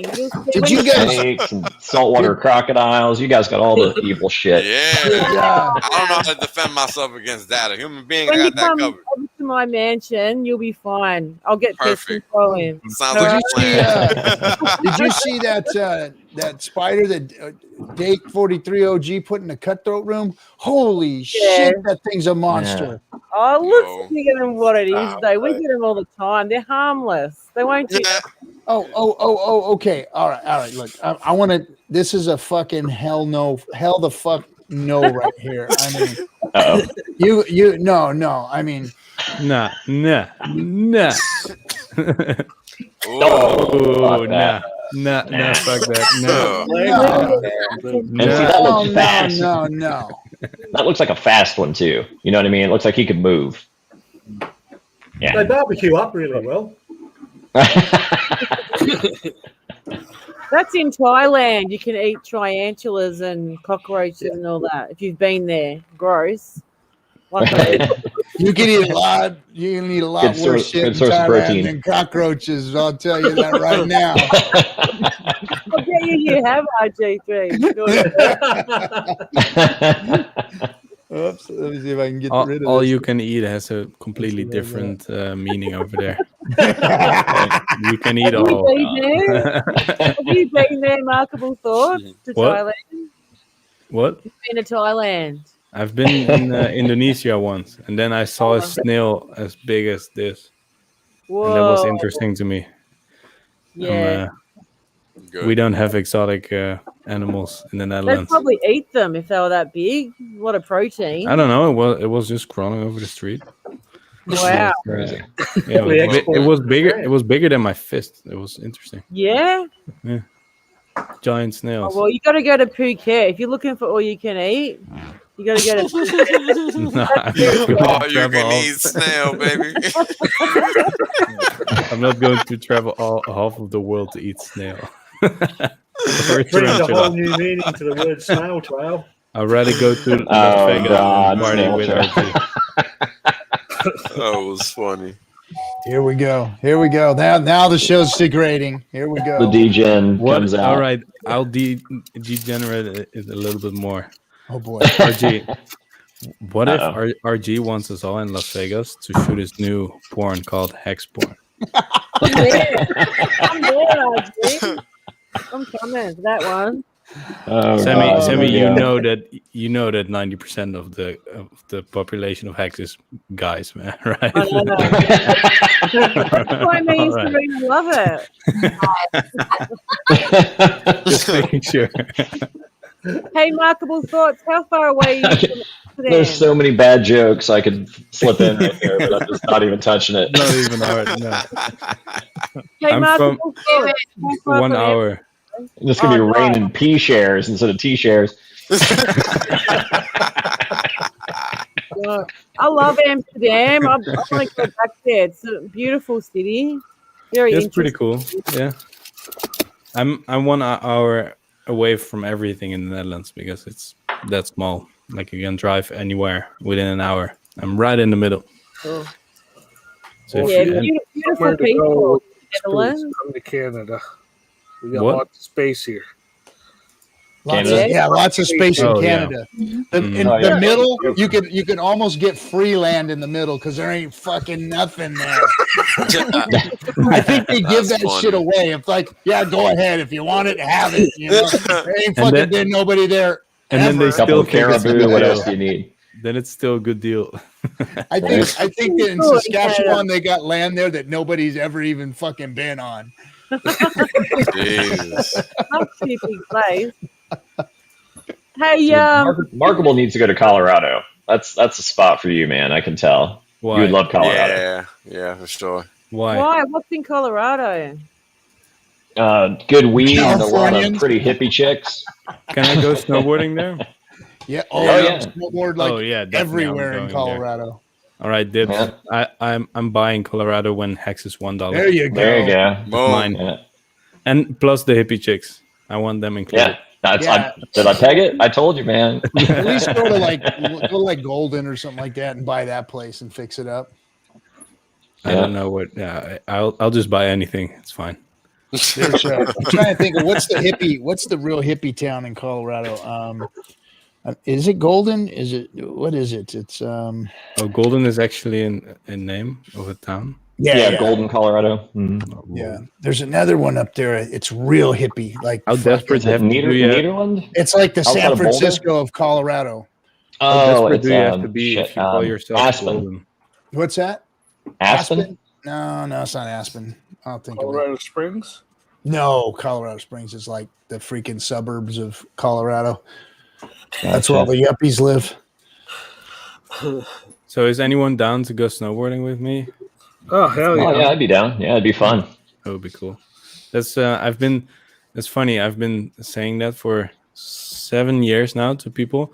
Like, I don't care about this world. I just want to go snowboarding, and then that's it. Like, just have a cabin, and I want to go snowboarding all day. And everyone was telling me, no, but you have to work. And how do you do that and all that? And now I'm almost there, and it feels good. Nice. Nice. Awesome. Even without a hex, it's not. Within 2 years, I'm there. So that's nice. Cool. That's great, man. Good stuff, man. Feels Way to do good. it. Feels good Yeah. to rig the system, and everyone Yeah. Right. everyone always told me I was crazy. And what are you going to do for a chairlift, Martin? What? What are you going to do for a chairlift? You're going to keep walking up the hill and snowboarding? Oh, dude, you can build a chairlift with just a simple motor, and then you just have like a cable. Well, you can do a pull rope. You can build it yourself. Pull rope. Yeah, simple. You could, but I could also just go to a ski resort. Yeah, I was a pretty good snowboarder in my day. I actually snowboarded on a team, but I gave it up. I don't like crashing anymore and falling down. It doesn't. The old bones. Oh yeah, that's right. You're a skateboarder back in the day too. Surfing, all the board sports. Yeah, skate. Well, I mean, surfing doesn't hurt, so I still surf, but definitely no more skateboarding. When my son was about, said he's 19 now. He was probably about 7 years old. I took him to the park and I said, okay, I'm going to jump back out there and go drop in on this thing. And I fucking busted my ass. And I was like, that's the last time I'll fucking ride a skateboard ever again. That is it. I mean, I dropped into this fucking bowl, man. And that was it. I was like, no. This is not going to end well if I keep doing this shit. But, and then snowboarding. And then now that hurts too. Snowboarding and falling, that hurts too. So it's like, nah, it's just cool. Don't fall then, man. I know. But you know what, man? I don't move like I used to. It was like you just lose a step, man. It's like, you used to be able to freaking, this lip didn't matter, that lip didn't matter. You were in the air. Everything was good. And now that shit doesn't work like that no more, man. Nope. Nah, it catches up with you. It does. Oh, I'm still I hate building, it. Man. But surfing, man, you don't lose it and you don't lose it at surfing, No, I mean, I can't crack a lip like I used to anymore, but I mean, I can still hold my own out there in the surf, But how is it different then? Like, how is it feel different? It's the flow. Yeah. I mean, I'm definitely not as fast. But I mean, surfing, you get more. How can I just say you get more suave about how you surf, and you don't lose that. You actually get a little better as time goes on. I mean, when you're young, you're just crazy and fucking doing tricks and shit and all that kind of crap. But once you mature into it and you just get a flow to you, and it just sticks with you. Yeah. You don't have to be quick, fast, and it's just a flow. So it's cool, man. I think I would have that with snowboarding as well, though. Depends on what you do more, I guess. I think. Yeah, the finesse comes, I'm sure. And then like snowboarding is completely different from skateboarding and surfing. Like skateboarding and surfing is the same. Skateboarding, no, man. Skateboarding is harsher, for sure. No, but the action, like snowboarding is in your hips. Snowboarding is in your hips and how you maneuver your back foot. With the weight of your hips. In surfing, it's all back foot, it's all foot action, and you don't. I've never surfed, man.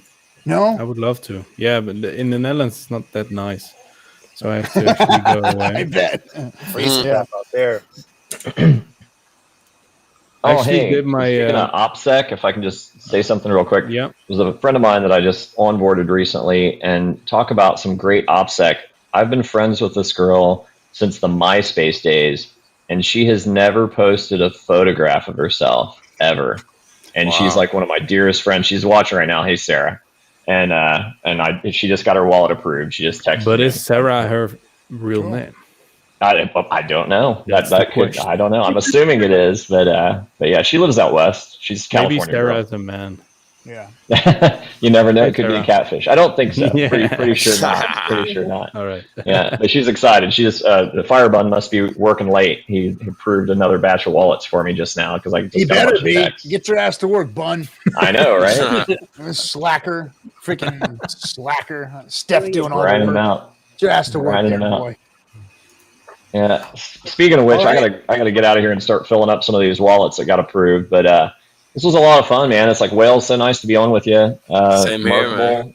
JFK, Bearded, all you guys, Sammy and Serena, always a pleasure. Sinclair, nice meeting you, bro. Same to you. Yeah, you guys take it easy. Be good, brother. All right, maybe I might hang out and chat for a minute, but if not, I'll see y'all soon. Yeah, sure. I miss you already. See ya. Thanks, RG. See you, bud. See you, bud. What do we got there? No, he didn't blink. There we go. Nice. And there, if anybody else wants to come in. So, all right, what else we got to talk about? I'm from Costa Mesa, California. Now I live in Denmark. I miss the good Mexican food at the beaches. Yeah, you can't, you cannot deny our Mexican food. That's for sure. If you ever come to visit RG3 and you guys want to have a meetup, I will get you to the world's greatest fish tacos on the planet, and you will not be disappointed. That is for sure. That is for sure. Sinclair, you ever eat at Taco Nazo? Nah, I never heard of it. Oh shit. Where's that at? Well, they've got them in Lakewood, Whittier, okay, El Monte, South El Monte. Orange County. There's like four of them, and they're all family owned, but they're just freaking the bomb ass fish tacos, fish, shrimp. I mean, they got Mexican food period, but they're known for their fish tacos. Yeah. But I don't know if you like Mediterranean food, but you got Zanko's out there, right? Yeah. I go there a lot. Yeah. Oh yeah, man. That's get the kebab. Yep. Yep. The best is their shawarma plates. The chicken shawarma plate is the freaking best. That's what I got. The chicken shawarma. Shawarma with extra garlic. That garlic paste is like freaking you can't touch that. You know what's funny though? I didn't have real Mexican food until I came to California. Because I always thought tacos were like those yellow shells, like Taco Bell. And I never liked it. I never liked it at all. But actually, the first real taco I had was actually in Tijuana. Not Tijuana, Rosarito, when I went down there. I never liked it at all. But actually, the first real taco I had was actually in Tijuana. Not Tijuana. Tacos. That was... Yeah, I don't know what just happened, but yeah, I just heard my Marina joined. Oh, okay. What happened? It's good. Hi. Yeah. Hi. Welcome. And I clicked out. Serena fat fingered the freaking YouTube button. You missed the boxed bottle of wine there. And fat fingered your YouTube button. Over there again. I don't know what I did. There you go. Flicking the play button there. Toby Won, look at that, another $5 donation to the cause. Right on. All right, guys. Before we start talking about tacos and shawarma anymore, anybody got anything else they want to roll? Because I'm gonna call this one at 3 hours and 5 minutes. Anything, pirates? Anybody got anything? It's been fun, guys. It's been real fun. Thanks, Wales, for coming on, bro. It's good seeing you on the FN Hangout. Pleasure being on with everyone. All right, guys. You all have a good one. Monday. Gosh, what's coming on Monday? I'm not sure what we're gonna have Monday. We're working on some guests, but we'll see what happens. Don't have any for sures yet. All right, everybody, have a great weekend. That steak's coming out Monday. It will be out. Things will be changing. See you guys. It's like a movie trailer. Or they won't. Might be going sideways, and we'll be just sitting here bored as fuck again. So see you guys later. Have a good one. Bye. See you, Serena. Sideways.